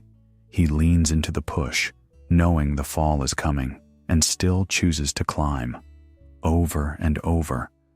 Because there is dignity in doing what no God rewards. There is freedom in embracing a life without guarantees. And somewhere between step and stone, we learn to become present, not because we must, but because we can. The room is quiet now, the kind of quiet that comes not from emptiness, but from a fullness that no words dare disturb. If your eyes begin to close, that's okay. Camus wouldn't mind. Sleep, too, is a kind of rebellion, a refusal to keep waiting for answers that never arrive. So rest, for a while, at the foot of the hill. Let the stone be still. Let the absurdity breathe beside you like an old friend who doesn't speak, but always stays. And when you're ready, we'll slip into a place with no questions. Just silence, and the weightlessness of thought drifting away. Plotinus and the ascent of the soul. There is a silence that is not emptiness, but presence. A stillness that does not signify lack, but origin. In the quiet spaces between thoughts, Plotinus whispers, "All things flow from the one, and to the one they must return." He did not see the soul's journey as a conquest or a climb, but as a soft unraveling, a return, not to a place, but to a state of purity. He believed the soul, like a beam of light cast from a hidden source, forgets its origin as it stretches into the world of matter. And yet, within its glow remains a memory, faint but insistent. You are not this scattered light. You are the flame itself. A young woman once asked, "Why do I feel like I'm always missing something, even when everything seems fine?" Her friend answered, not with analysis, but with a story. Imagine a river that's forgotten the sea. It flows, it sparkles, it nourishes, but something deep inside it aches, not because of failure, but because of remembrance. Plotinus called this ache the soul's longing, the pull to ascend not through ladders or creeds, but by peeling away the layers that obscure the truth. He spoke of beauty not as decoration, but as a doorway, a sunrise, a melody, a moment of kindness. All of them are reflections of the one, not the destination, but signs that it exists. He urged not escape from the world, but deep contemplation of it. Because to him, beauty was not a distraction, but a mirror. And in seeing clearly, we begin to remember. The more we gaze into the harmony of things, the way leaves move with wind, the way silence shapes a sentence, the more we sense the order, the wholeness, the return. "Do you think we'll ever find what we're looking for?" the woman asked again, now more softly. The friend just smiled. "We're not supposed to find it out there. We're meant to awaken to it in here," she said, placing her hand over her chest. Plotinus believed that every step inward was a step upward, that the self, in its truest form, is already divine, only veiled. The journey is like remembering a song we've always known. Through reflection, through surrender, we rise, not toward something new, but toward something ancient and forgotten. And so, in the gentle act of returning, of letting go, we draw closer to the source. We become what we've always been, not fragments, but facets of the one, not wanderers, but homebound. Let that soft light guide you, Let longing be your compass, and as you drift deeper into rest, prepare to meet a world where truth hides behind 1,000 masks. Guy Debord and the Society of the Spectacle. A girl walks past a shop window. Behind the glass, mannequins pose with flawless smiles, frozen mid-laugh. She pauses, adjusts her reflection.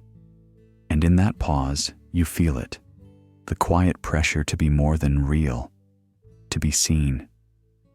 Guy Debord called it the spectacle, a mirror world built not of truth, but of images, where moments aren't lived, they're displayed. He believed that in capitalist societies, we lose direct contact with life itself. Instead of being, we watch. Instead of feeling, we pose. And over time, even our joy becomes performative. Our sorrow becomes shareable, a carefully cropped version of despair, framed and filtered. You ever feel like even your memories look like ads now? One voice asks. The other responds softly, yeah. Like the picnic wasn't about the sandwich or the breeze, just how good it'd look in someone else's scroll. And it hits differently when you hear it spoken aloud. The realization that your life has started rehearsing itself. Each glance toward a camera, each post, each story, isn't just communication. It's construction of a self, of a persona, of a story meant to impress more than to express. Debord warned us decades ago, but now the spectacle is no longer a city billboard. It's in your palm, lighting up your face at midnight. There's a strange sadness in that, because the more we perform, the harder it becomes to remember who we were before the act, before followers, before filters, before we rehearsed even our laughter. It's like applause we never asked for, always there, always echoing. Do you think anyone really knows what's behind their smile anymore? She asks, half laughing but not quite amused. Maybe, he replies. Maybe when the Wi-Fi cuts out.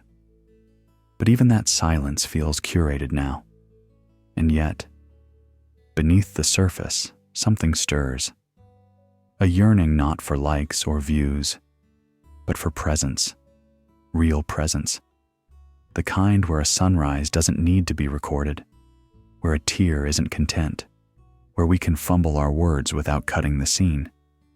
Because while the spectacle tells us to edit, real life invites us to stumble, to sit awkwardly, to be unremarkable, and still loved. So what happens when the screen becomes more real than the self?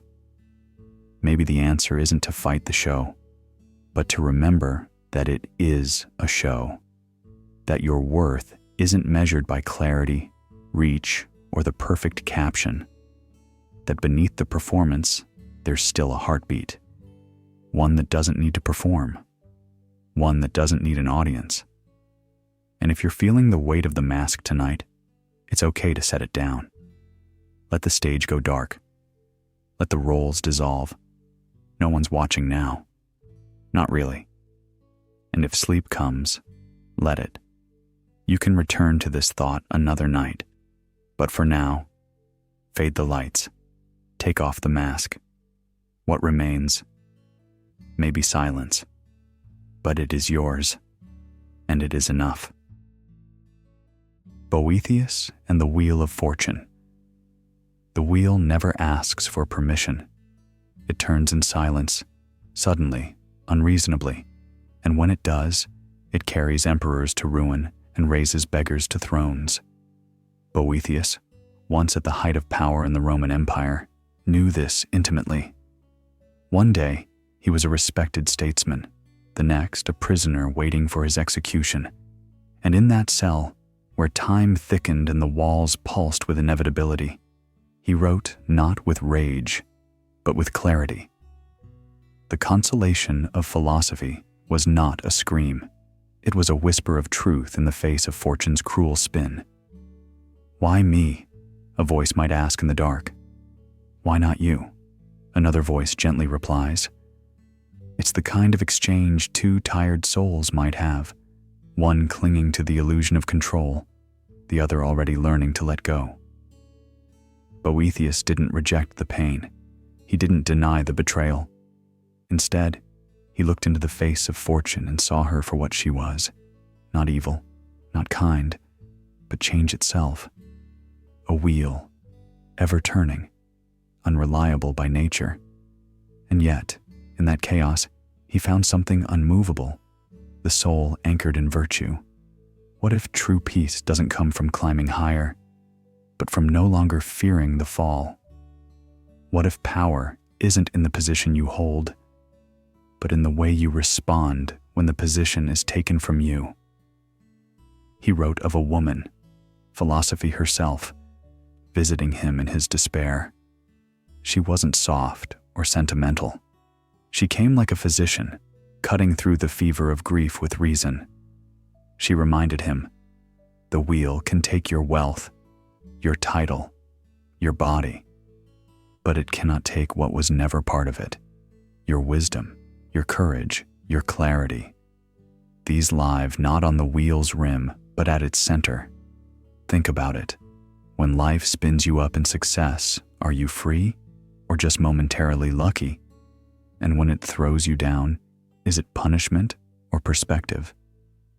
I just want things to go back to how they were, says one voice. But they never really stood still, the other replies. And yet here you are, breathing, thinking, choosing how to meet the next turn. It's tempting to chase control, to grip the spokes and scream at the sky. But Boethius offers another way, to step back from the edge, to sit quietly at the wheel's hub. There everything turns, but you do not. There, misfortune loses its teeth, because it cannot reach you where you no longer cling. His message is not just for the philosopher. It's for the parent who lost a job, for the friend betrayed, for anyone who's watched life rearrange itself without warning. Boethius doesn't promise escape. He promises a different kind of strength, to become still in motion, to be unchanged in change. And as the night deepens, his voice softens, not as a warning, but as a blessing. Let fortune spin, he says. Let her dance, but let your soul remember what she cannot touch. So tonight, as the stars shift and dreams take shape, sit in that stillness, feel the ground beneath you. Listen not to the chaos outside, but to the quiet truth within. The wheel will turn again, but you don't have to. Heidegger and the question of being. There's a silence that only comes late at night, when the distractions dim and the real questions begin to stir. Not the loud ones, not the anxious ones, but the ancient ones, the kind that have no answer, only a presence. Martin Heidegger didn't ask what we are. He asked that we are. Not, what's the meaning of life? But how does it feel to be alive, knowing that one day you won't be? He called it being toward death. Not a morbid thought, but a clear one. A sobering breeze that moves the curtains just enough to remind you the window is open. We are not blank slates.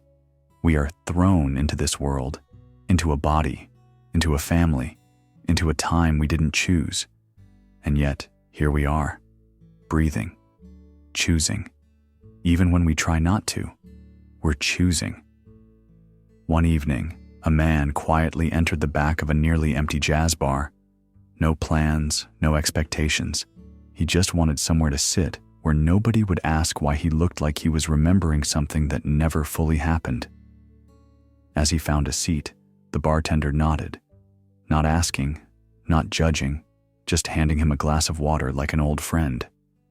That small moment of being seen, not as a role, not as a title, but simply as someone there, felt more grounding than 100 hours of noise. Heidegger spoke of authenticity, not as a moral virtue, but as a state of being. To live authentically means to walk in the truth that your time is limited, not in panic, not in dread, but in clarity, in intimacy with the now. And suddenly, you start noticing what you say yes to, not just out loud, but in how you place your hands on the table, in how you let silence linger instead of filling it with apology. A woman on a bench once said softly to a stranger next to her, "I only started painting after my brother died." It was like, I realized I never actually saw the colors before. And he didn't reply with advice or a quote. He just tilted his head, as if agreeing with her without words, his silence echoing louder than speech. Because when death becomes real, not as a threat, but as a boundary, life sharpens. Moments become textures, not just timestamps.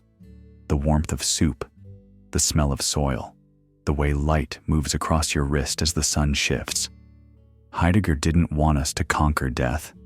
He wanted us to walk with it, to let it walk beside us, not as an enemy, but as the only witness that sees how deeply we care. What you are is what you care about, and you're always caring, whether through love or avoidance or routine. Care isn't optional, it's woven into your being. The question is, are you choosing what you care about, or letting it choose you? The world, in all its machinery, tells us to optimize time, maximize success, extend the hours. But Heidegger whispers something gentler. Let your mortality be your compass, not your fear. You don't have to race it, you just have to walk beside it, step by step, breath by breath, being by being. And maybe in that rhythm, you start living not to escape the end, but to deepen the middle. Let that question breathe, without rushing, without solving. Just let it rest in you. For the next voice we meet, found freedom not in answers, but in the clarity of nothingness. Let's go there, slowly, quietly, still awake, or almost dreaming. Nishitani and the emptiness of the self. In the quiet after thought has settled, there is a kind of trembling stillness, like a breath being held between the stars. And in that stillness, Keiji Nishitani speaks, not loudly, not with force, but like a breeze that barely rustles the curtain, asking not that you believe, but that you unbelieve. For what if the truth cannot be found by adding more to the self, but by subtracting everything? Nothingness, he whispers, is not a void to fear, but a field to awaken in. Nishitani, walking the narrow bridge between Zen Buddhism and Western existential philosophy, did not seek to escape suffering by denying it, nor did he drown in it, like the West's more tragic thinkers. He stood calmly in its heart. In his vision, the ego, the part of you always reaching, always defending, is not something to heal or polish, but something to dissolve. And when it goes quiet, the world stops being something you face from the outside. It becomes something you are. Is it like giving up? A voice asks, curious and hesitant. Not exactly. The reply comes, slow and steady. It's more like no longer needing to win. There's no enemy in this kind of surrender, no defeat, only a gentle unraveling, a release, like fog lifting off a mirror, revealing not a better image, but no image at all. Just presence, just being. Nishitani believed that nothingness is not a terrifying abyss, but a cleansing fire. It burns away false certainties, the rigid structures we hide behind. Career, belief, even the idea of being a self at all. He called this process shunyata, emptiness, but not in the Western sense of negation. In Zen, emptiness is fertile. Like a blank page, it is full of potential precisely because it is free of clutter. What if I don't know who I am anymore? One asks. That, the other replies gently, might be the beginning of knowing. In this clearing, where identity no longer clings, there is space to breathe. The need to prove, defend, justify melts. Silence doesn't demand answers. It simply holds them, unspoken. And in that space you begin to see the self you always thought you were was never the whole story. You are not the mask, not the title, not the pain. You are the sky behind the clouds. So maybe letting go isn't the same as losing. Maybe it's remembering that before the noise, before the name, before the story, you already were. Let yourself sit there now, in the space where things fall away. No grasping, no chasing, no pretending. Just breathe. Just stillness. Just the soft hum of a world that no longer separates you from itself. And in that stillness, listen closely. The next voice we hear is mathematical. Blaise Pascal in the infinite abyss, a quiet sky stretches above you. No edges, no sound. Just a slow exhale into darkness. You're not falling, but you are no longer standing. Blaise Pascal once wrote that man is but a reed, the most fragile thing in nature, but a thinking reed, a being suspended between two infinities, the vastness beyond the stars and the hollowness within the soul. Neither extreme offers solid ground, and yet, here we are, breathing in the middle. He was a mathematician of precision, a philosopher of paradox. He saw that reason, no matter how sharp, bent at the knees before infinity. Try to measure eternity with logic. It slips through your fingers like cold water in the dark. But Pascal didn't despair.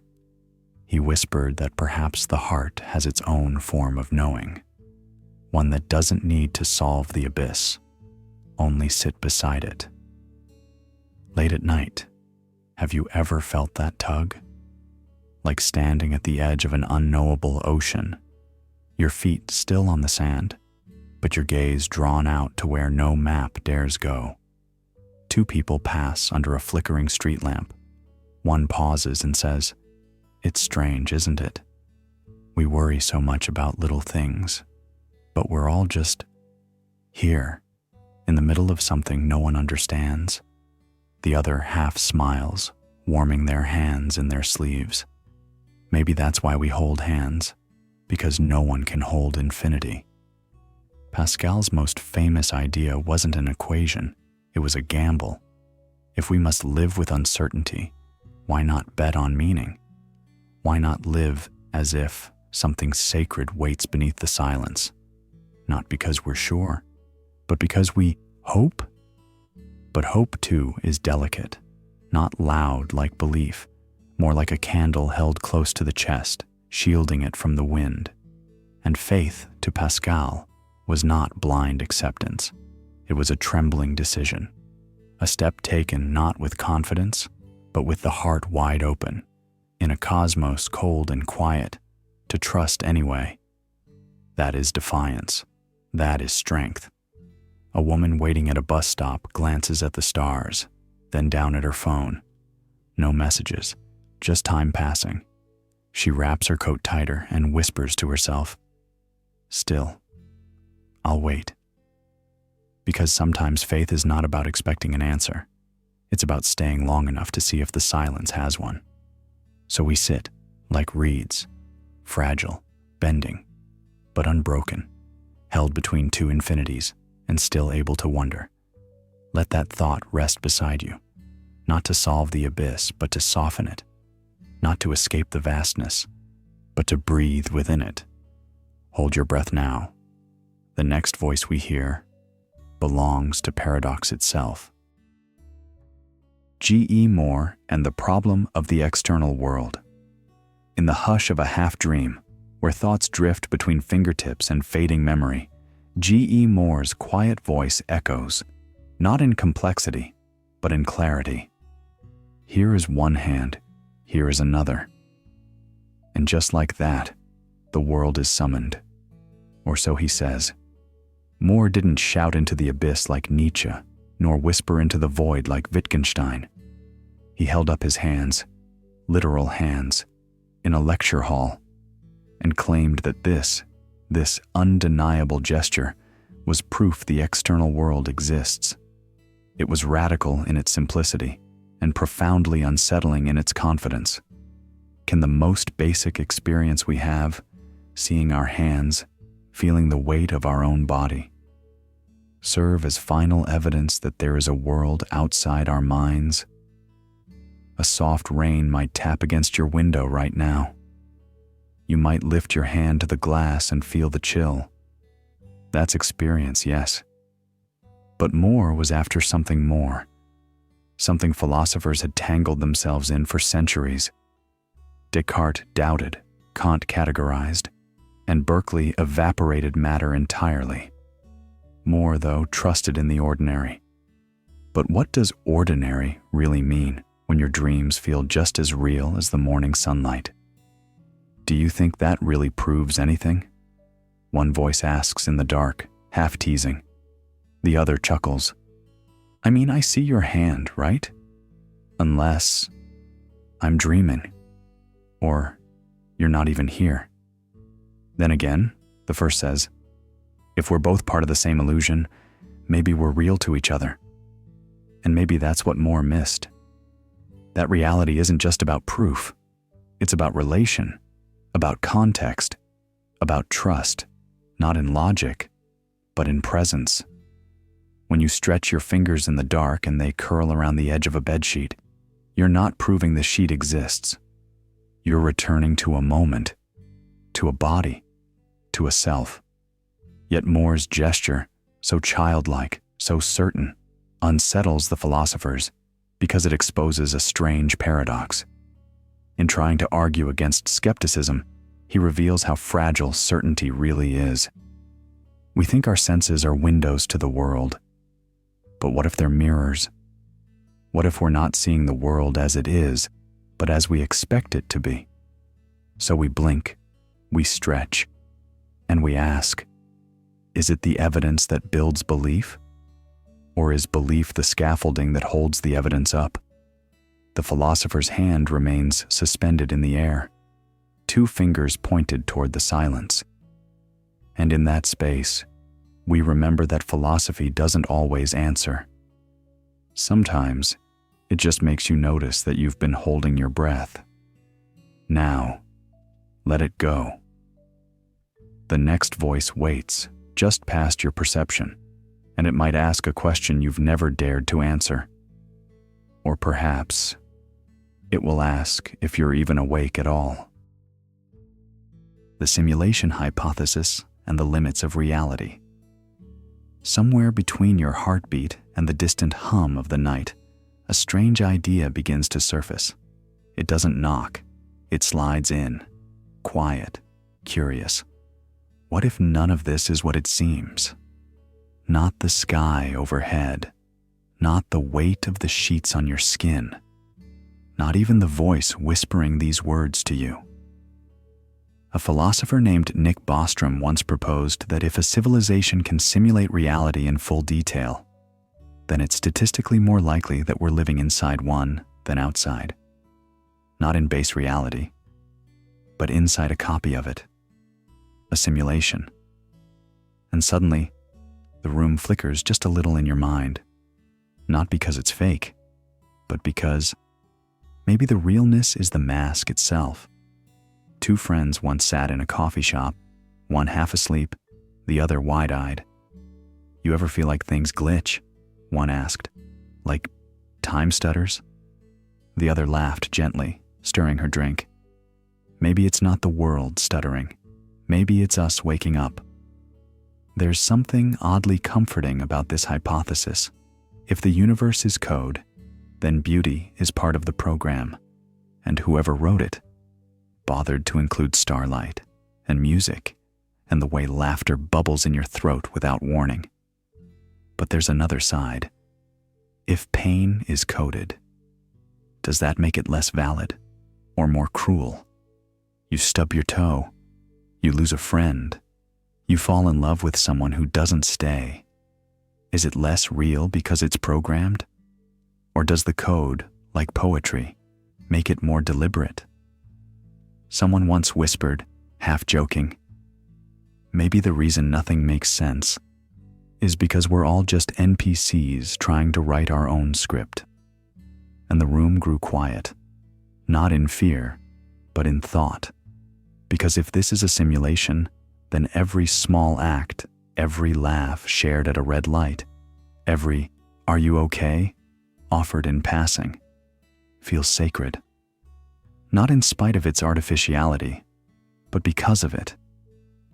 If this world is a dream behind a screen, then we are the ghosts who learned how to love inside it.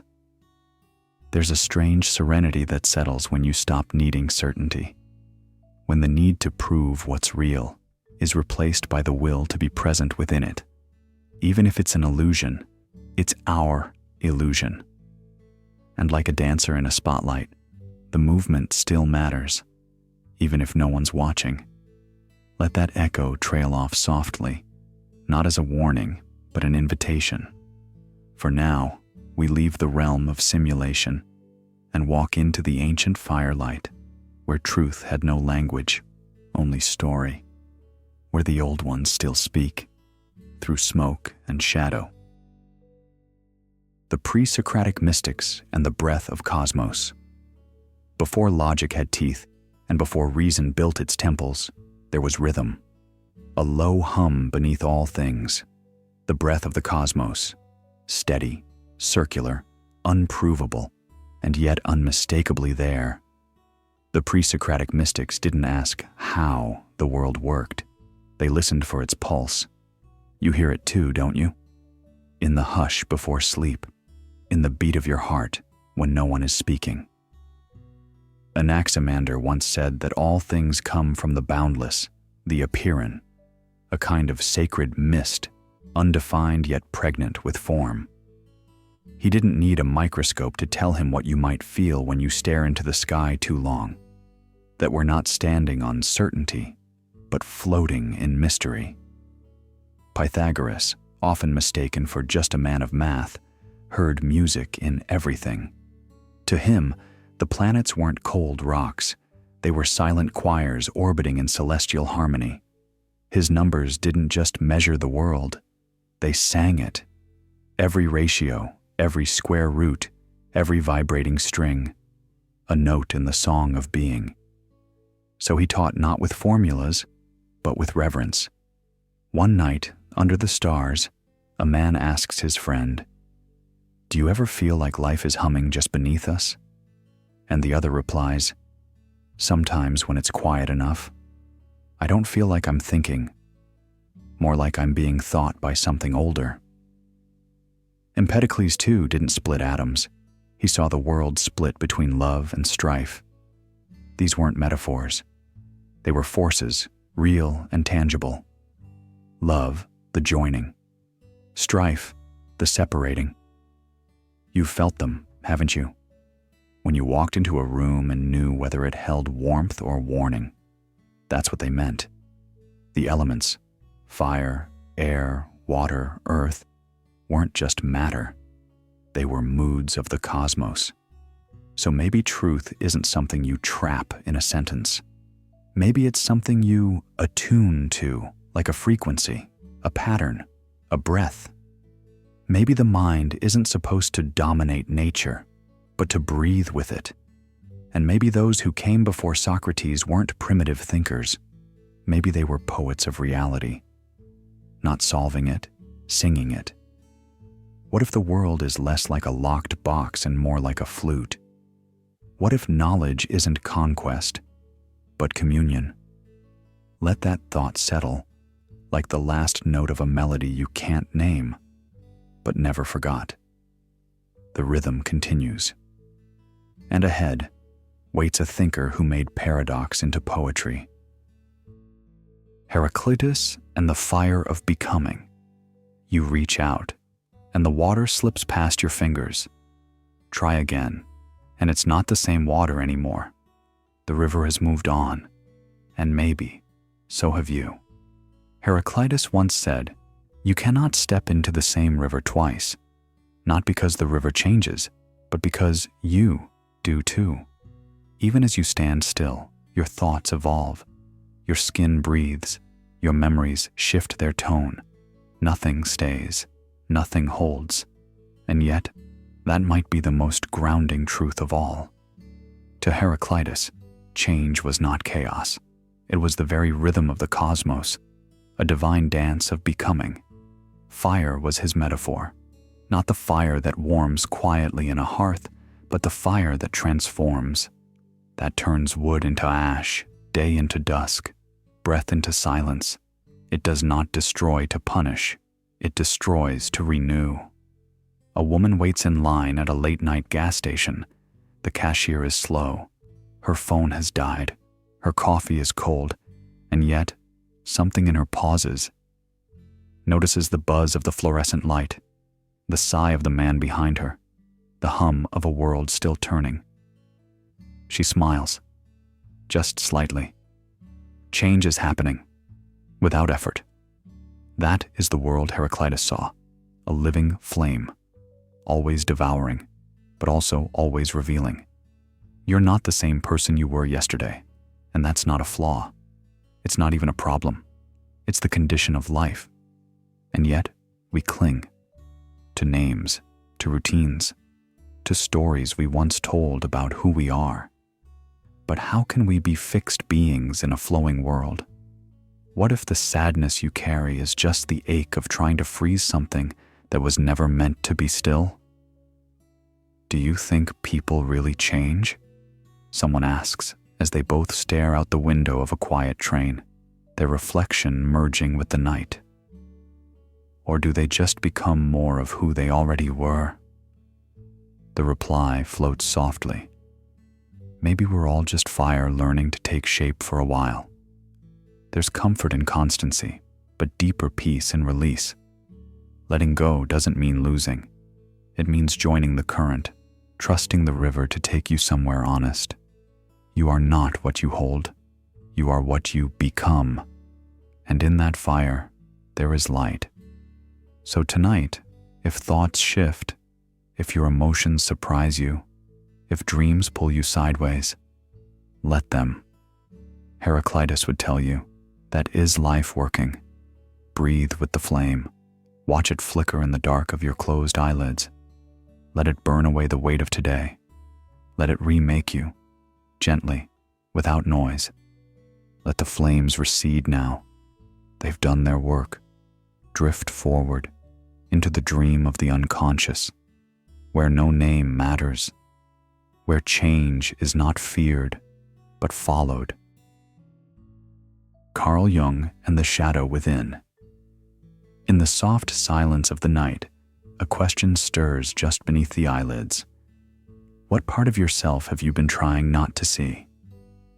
Carl Jung called it the shadow, not the villain, not the curse, but the hidden sibling of your waking self.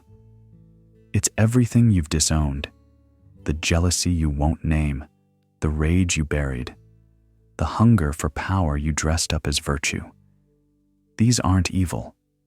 They're real. And if they're left unacknowledged, they don't disappear. They wait. They whisper, "I don't like who I become when I'm angry," a man once admitted to his wife, staring at the cracks in their kitchen wall. She poured tea and said, "Then maybe that part of you is just tired of being locked away." That's the truth Jung unearthed. Your shadow isn't something to destroy. It's something to befriend. It carries your wounds, yes, but also your strength, the courage you thought you lacked, the assertiveness you envy in others.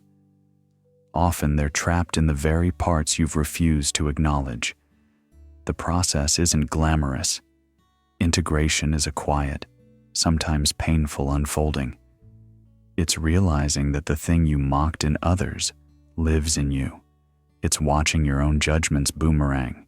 And still, you choose to stay with yourself, to sit in that discomfort and not flinch away. That's the work. That's the beginning of wholeness. In dreams, Jung said, The shadow often appears as a figure of the same sex, sometimes grotesque, sometimes threatening, but always holding a key to your forgotten inner castle. So, what if I'm afraid of what I'll find? Then you're close, the other replied. Fear is the guard dog of transformation. Let that idea settle like dew on your skin. The monster under the bed is often the part of you that was never allowed to speak. What if you listened? To live without knowing your shadow is to walk with half your soul asleep. To confront it, though, is to awaken, not into perfection, but into truth.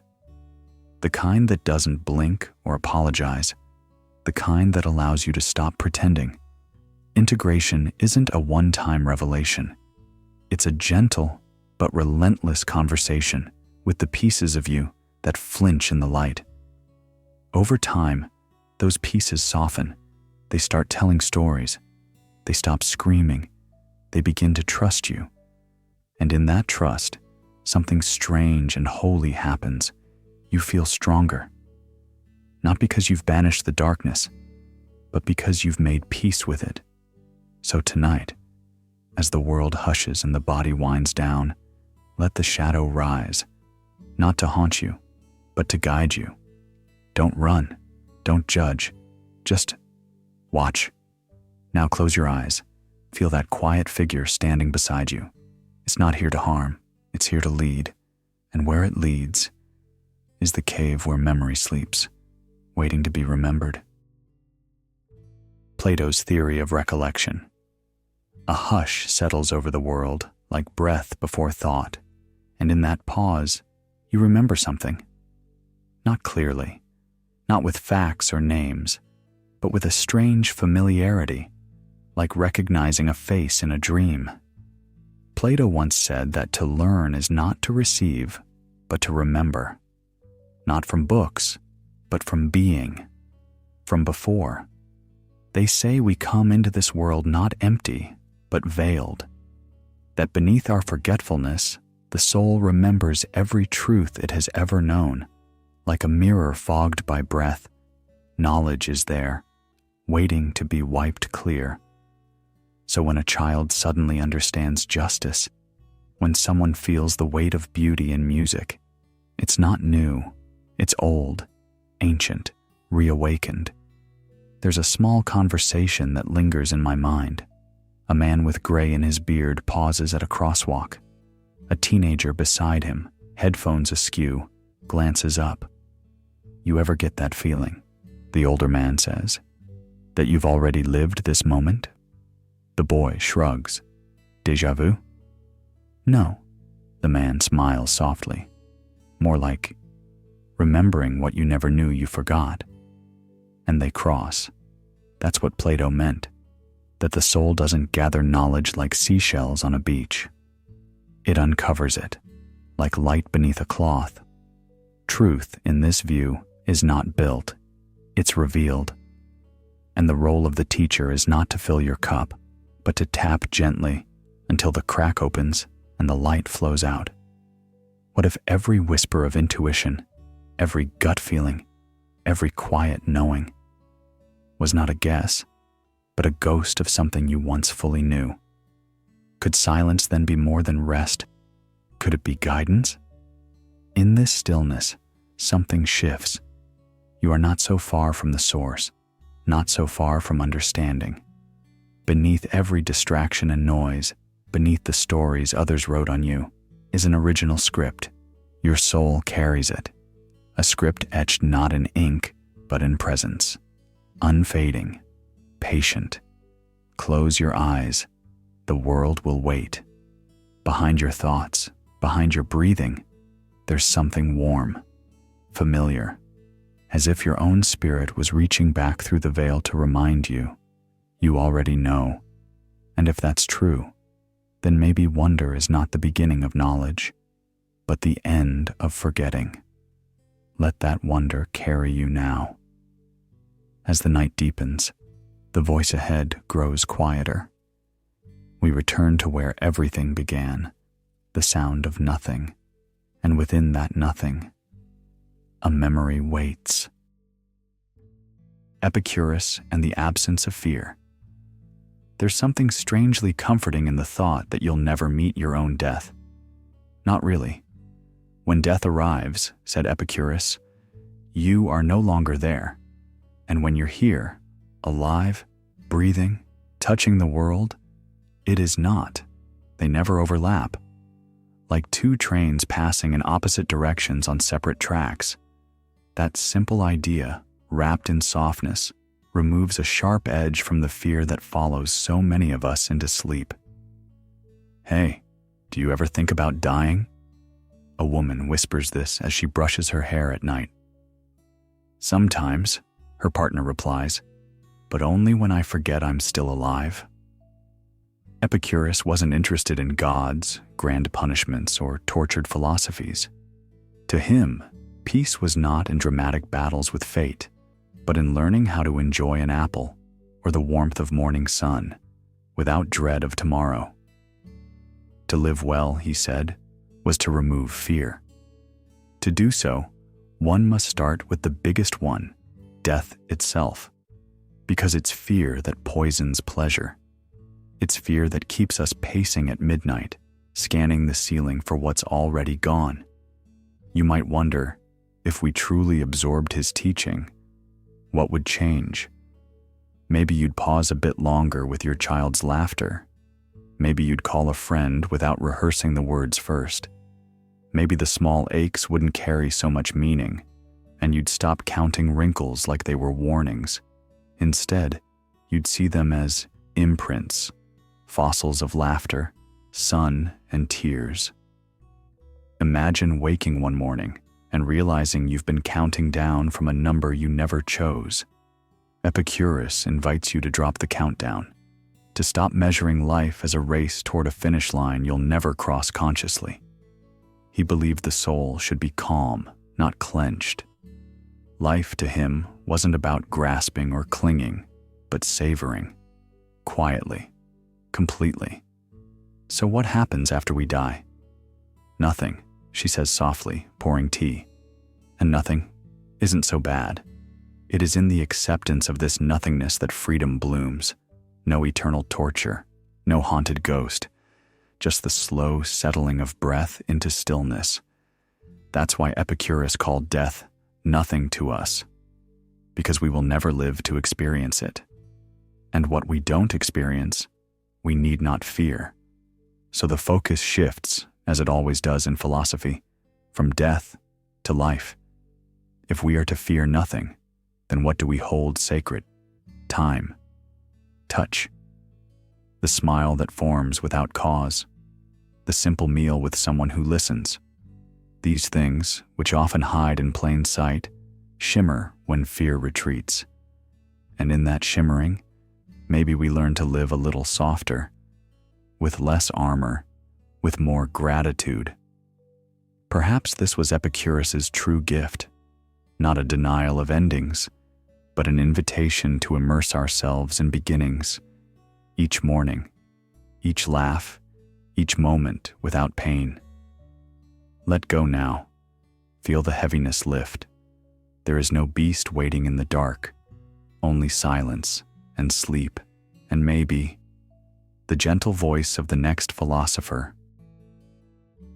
Seneca and the shortness of life. They say life is short, but what if it isn't? What if the problem isn't time, but how we spill it? Seneca once wrote, "It's not that we have a short time to live, but that we waste a lot of it."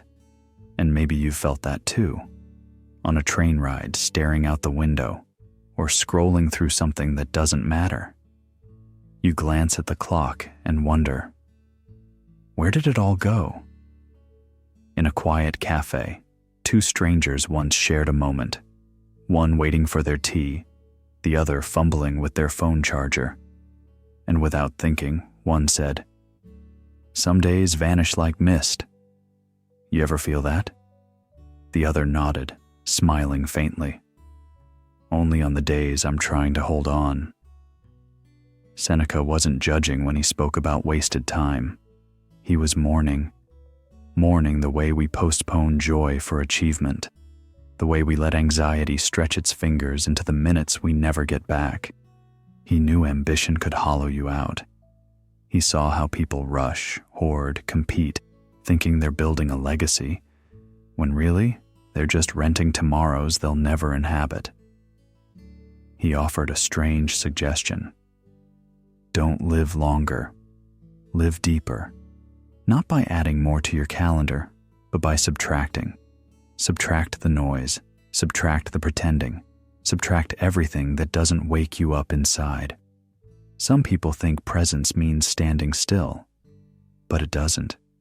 Presence is a kind of noticing, like when a child offers you a flower made of dandelions, or when the sun warms your knees through the window at just the right angle, or when someone asks, "How are you? Really?" and you actually pause to answer. The present moment is not a prison, it's a passageway. Seneca would say it's the only real home you have. The past, already lost. The future, an illusion on layaway. But here, this breath, this beat, this brief flicker of now is a key. Turn it gently. Let it open. So, if you were to live just this hour, would you race to check the news? Would you count your regrets like coins? Would you argue to win or to be right? Or would you soften? Would you call someone just to hear them breathe? Would you kiss slower? Laugh louder? Let go sooner? Seneca did not ask us to be saints. He asked us to be awake. Not in theory, but in practice. In the way you sit in a chair, in the way you pour your drink, in the way you look up when someone enters the room. In another quiet scene, a woman walks into a bookstore and asks, "Do you have something short I can finish tonight?" The clerk smiles, handing her a slim volume. This one doesn't take long, but it stays with you forever. Life can be like that too. Not long, but luminous, the kind that glows from within. And if you've forgotten that, this silence is a good place to remember. Let the noise dissolve. Let the tension drip from your fingers like melted wax. Time isn't slipping away from you, not tonight. Time is folding into you. Let it. The forest calls next. Not to escape time, but to feel it move through your veins like wind through pine. Let the next voice rise gently from the roots, and rest if you need. We'll still be here. Thoreau and the wilderness within. I went to the woods because I wished to live deliberately. Thoreau's words don't whisper, they echo, like footfalls in a quiet forest, reminding us that sometimes, to find meaning, we must step away from the noise. But what does it mean to live deliberately? For Thoreau, it meant leaving behind the clockwork of society and returning to something more primal, more essential. A cabin, a pond, a silence so vast even the wind seemed to respect it. Two voices murmur in the dark. Would you ever live alone like that? Sometimes I think I already do. Just not in the woods. Just lost in myself. Thoreau didn't go to Walden to escape life, but to encounter it. Naked, without pretense. In every ripple on the pond's surface, he saw a reflection not of his face, but of his soul. The trees didn't talk, yet they spoke to him. The stillness didn't move, yet it stirred something inside.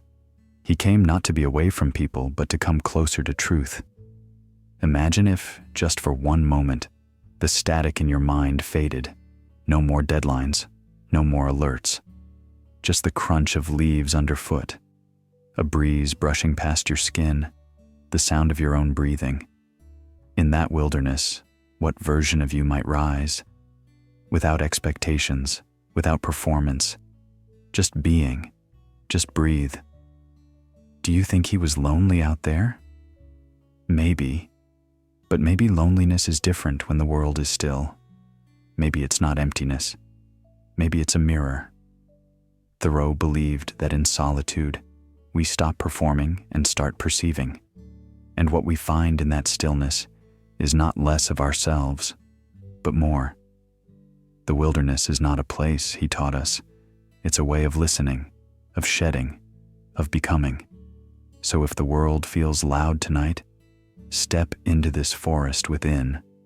Close your eyes. Hear the pine needles beneath your thoughts.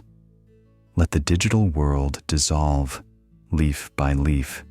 Let your breath become your compass. For somewhere, deep in that quiet, you are waiting.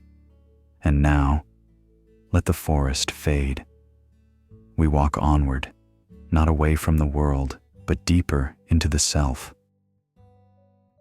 Parmenides and the silence beyond change. The world stirs around you, so full of turning wheels and ticking clocks, of winds that scatter, of cities that never stop blinking. But if you listen closely, beneath all that motion, there is a quieter rhythm, or perhaps no rhythm at all, just the hush of being. Parmenides stepped into that hush long before we had names for it. He believed that everything we call change is illusion, a trick of the senses, that beneath the flicker of the flame and the rush of time, there is only stillness, a solid, eternal now. No birth, no death, just presence. A man once stood in a cafe at closing hour, holding a half-empty cup.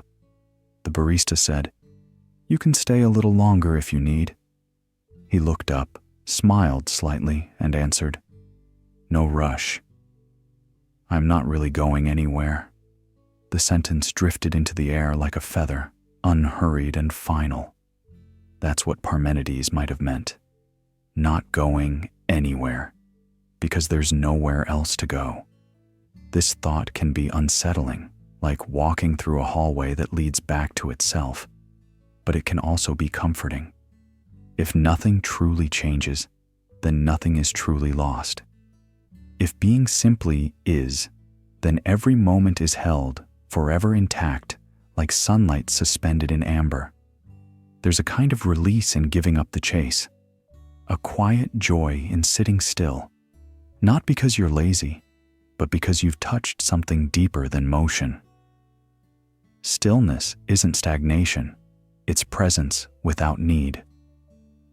Two friends walked in the park. One said, "I feel like nothing's moving forward in my life." The other replied, "Maybe not forward, but maybe deeper." No argument, just that thought, dropped softly like a pebble into a lake. In our world of updates, deadlines, and reinventions, being told that nothing ever truly changes feels like rebellion or revelation. We are taught to strive, to improve, to transform. But Parmenides offers a different kind of courage, the bravery to be, not to become, but to remain. Your breath slows, your thoughts stretch out like shadows at dusk. What if the greatest truths don't ask to be chased, only received?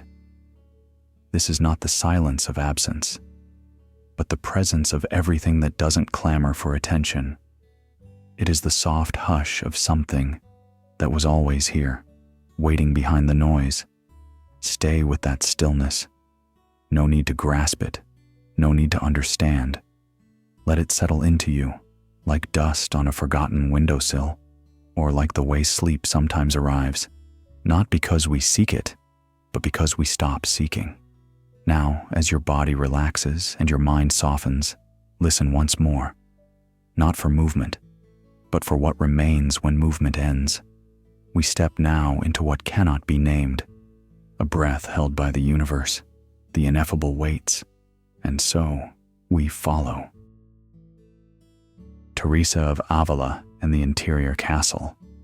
Inside each of us, there is not just a beating heart, but a vast and living kingdom, a place not ruled by walls or names, but by silence, by mystery. Saint Teresa of Avila, cloistered and quiet, once dared to whisper that your soul is not a vessel to carry burdens. It is a castle, not made of stone, but of spirit, not built on earth, but carved into the invisible. She called it the interior castle. And unlike castles of war and power, this one does not protect from the world. It invites you away from it. Each room, each chamber, each turning corridor is a stage of awakening. The outer rooms are lit by noise, by worldly distraction. But as you step inward, through prayer, through stillness, you leave the surface.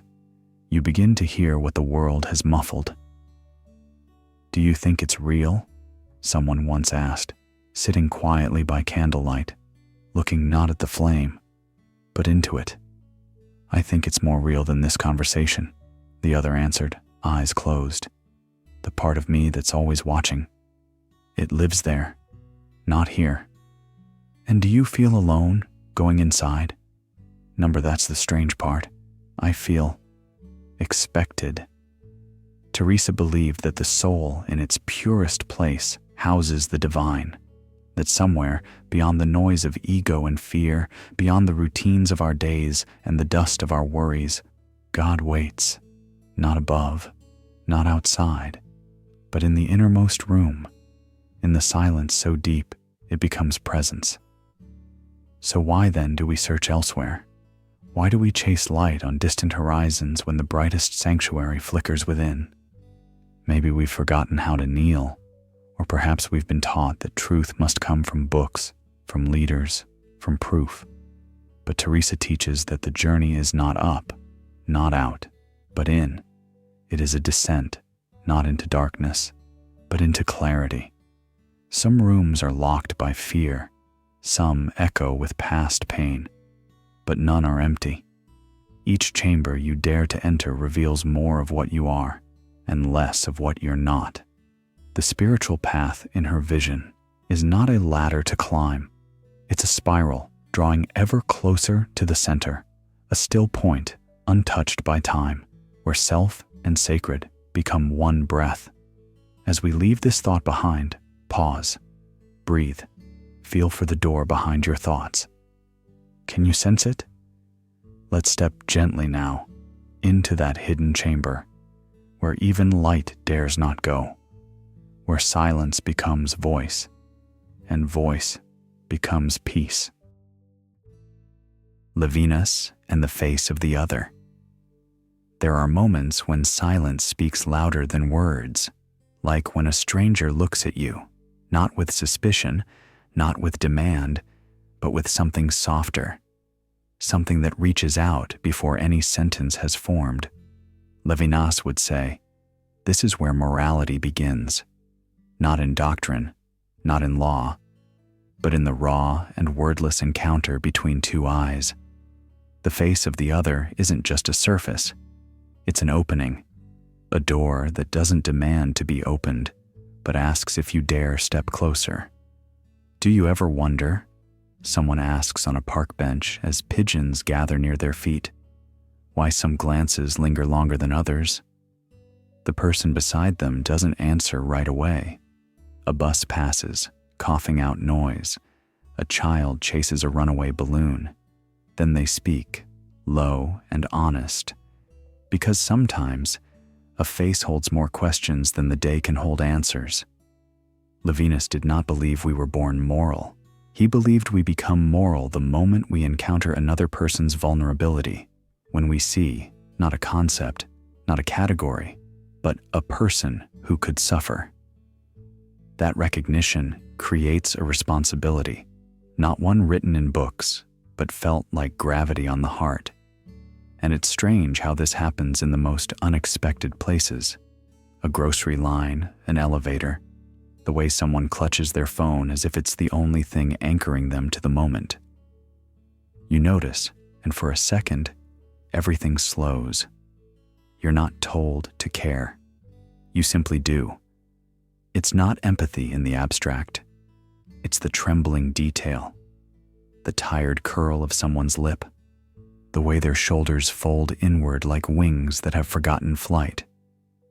You don't need a philosophy degree to feel it, just a little quiet, just a little time. Levinas calls us not to define humanity, but to respond to it. He says the ethical impulse is not a conclusion. It's a call. You don't always know what to do with it, but still, you hear it. "Hey," someone says softly, letting the subway door close behind them. "You dropped this." They hold out a worn notebook. There's no thank you needed. Just a nod, a pause, a flicker of something shared. We build so much around control, systems, plans, protections. But maybe the true center of being human is that we don't look away, that we see someone's sorrow and let it change us. So rest now in that thought, in the idea that each glance we offer the world may ripple further than we know. The next face you meet might be asking, silently, "Will you see me?" Breathe gently. Let your eyes grow heavy. We're nearing the final veil now, where the deepest truths no longer need to be explained, only felt. Simone de Beauvoir and the Invention of the Self. She once wrote, "One is not born, but rather becomes, a woman, not as a provocation, but as a mirror." Simone de Beauvoir didn't just question gender. She questioned the foundations of selfhood itself. In a world where identity often feels like a hand-me-down, stitched from family expectations, tradition, and invisible rules, she asked us to rip the seams open. At the core of her thought lies a powerful discomfort, that we are not as free as we think. We walk in shoes given to us by culture, speak in voices echoed from childhood, perform roles rehearsed long before we knew we were acting. Simone de Beauvoir peered into that stage and dared to ask, what if you rewrote the play? What if becoming is not a burden, but a birthright? The idea is haunting in its beauty. The self is not discovered like a buried treasure, but invented like a poem, line by line, choice by choice. With each decision, whom we love, what we forgive, where we place our silence, we carve out the shape of a life that wasn't handed to us, but claimed by us. Two friends sit quietly on a train. One stares out the window, watching raindrops race each other on the glass. "Do you think I really chose this life?" she asks. The other leans back, thoughtful. "I think most of it was chosen for us, but maybe that's why the parts we do choose matter more." Simone would nod at that. Because for her, true freedom isn't about doing whatever you want. It's about refusing to be reduced, about not letting the labels stick, about realizing that the person you were told to be may not be the person you're destined to become. And that kind of becoming, it's not neat. It's not always graceful. Sometimes it's messy, aching, slow, but it's yours. It's yours in a way that no expectation or assumption ever could be. And maybe that's the quiet rebellion, to wake up each day and write a sentence no one expected. To live as a verb, not a noun. The question she leaves behind lingers like a candle flickering in an empty room. What part of you was born? And what part of you is still becoming? Maybe your most honest self isn't the one you were taught to be. Maybe it's the one who whispers beneath the noise, the one waiting, patient and unafraid, for you to notice. Now, let us go further. Beyond every title, every role, every face we wear. Let's listen for the silence that comes before all names. The silence older than the soul. Nagarjuna and the emptiness of emptiness. There's a quiet moment in the middle of the night when even the hum of the refrigerator fades and the air feels like it's listening. In that moment, thought loses its sharpness, like a pencil worn down not by force, but by time. It's here, in this gentle undoing, that Nagarjuna whispers his paradox.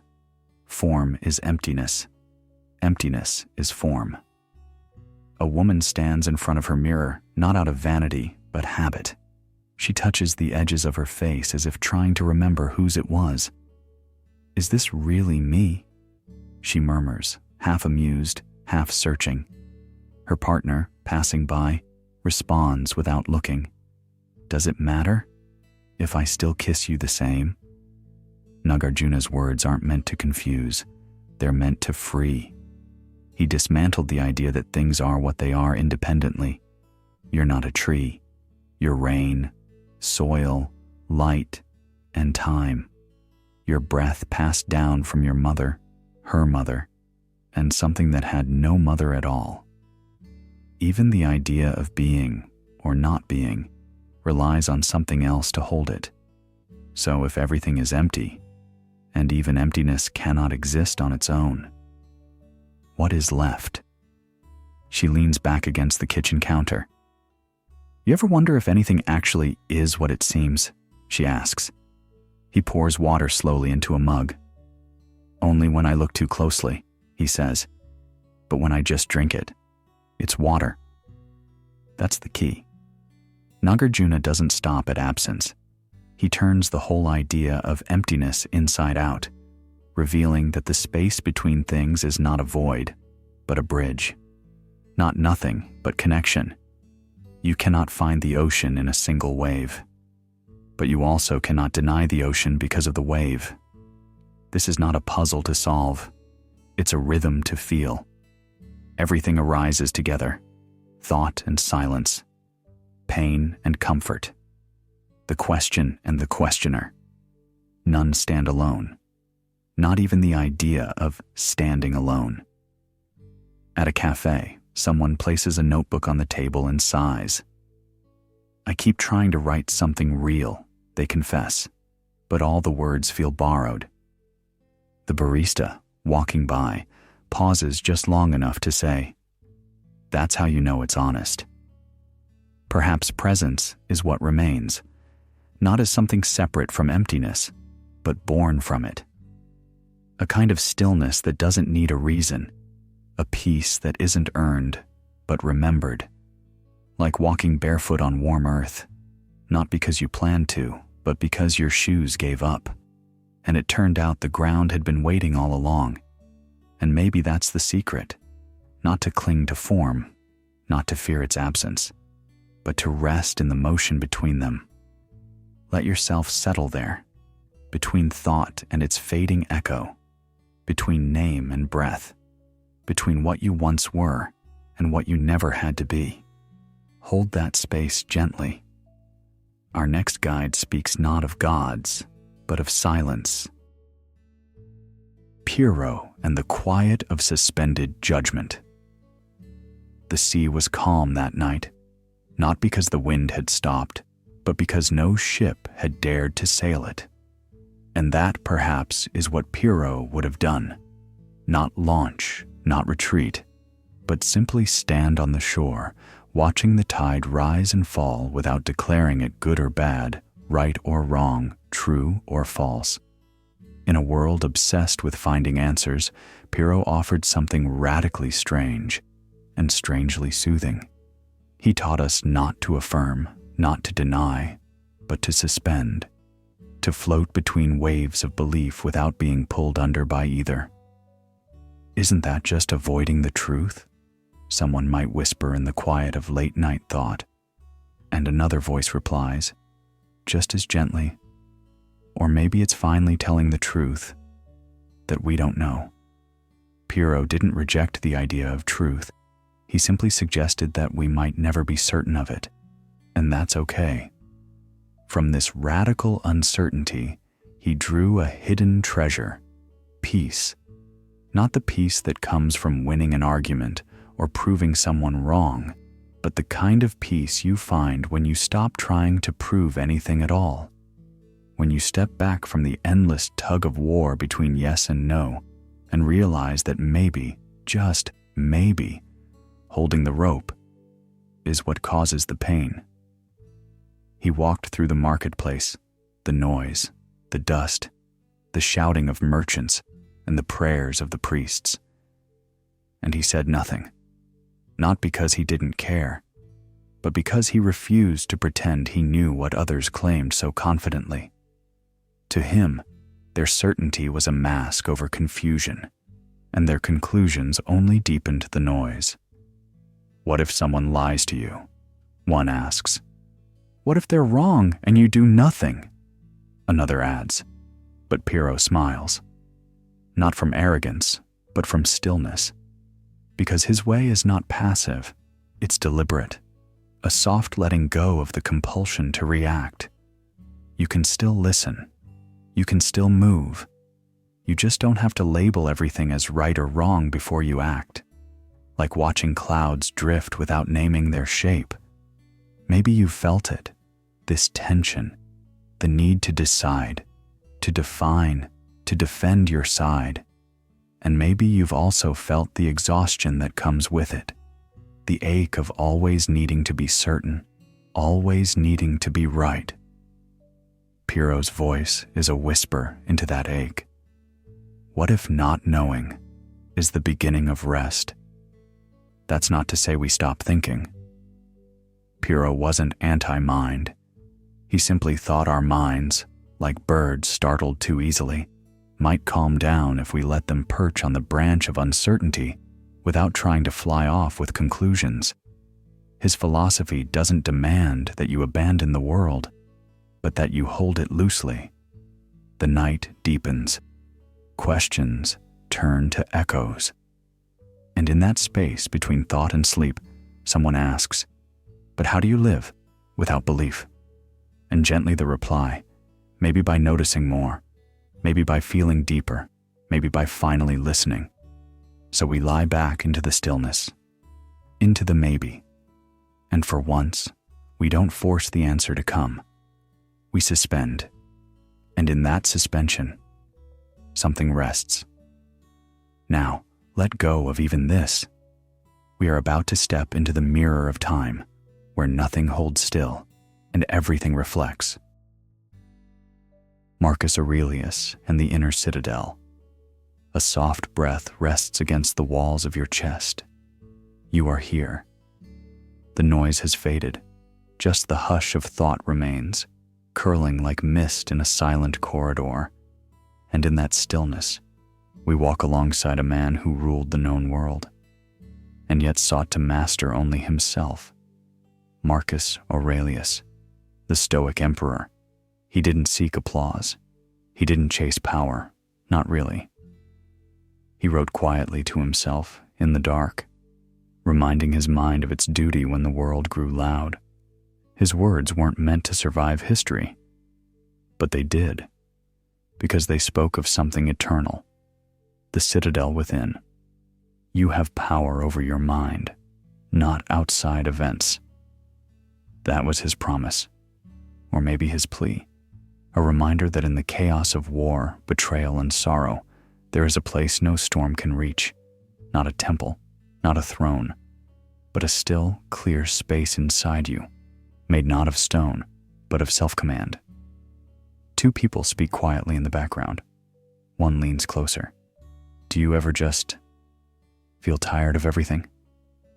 The other smiles, not unkindly.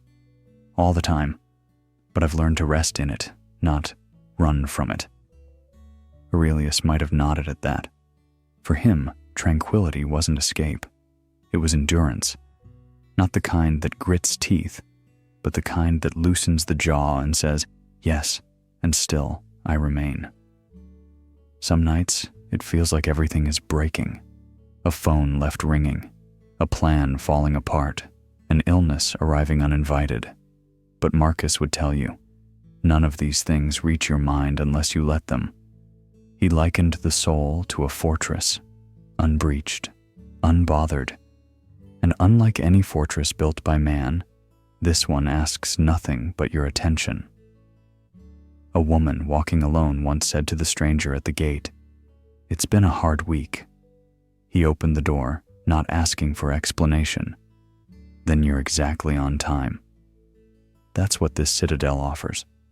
Not answers, but rest. Discipline here doesn't feel like force. It feels like alignment, like the quiet placing of a cup exactly where it belongs on a shelf. You're not asked to be more, just to remember that you are already enough, and maybe that's the real surprise, that peace is not found by softening the world, but by sharpening your clarity. You do not need the world to cooperate. You need only guard your own response. That is freedom. Let your breath fall slow now. You do not need to fix anything tonight.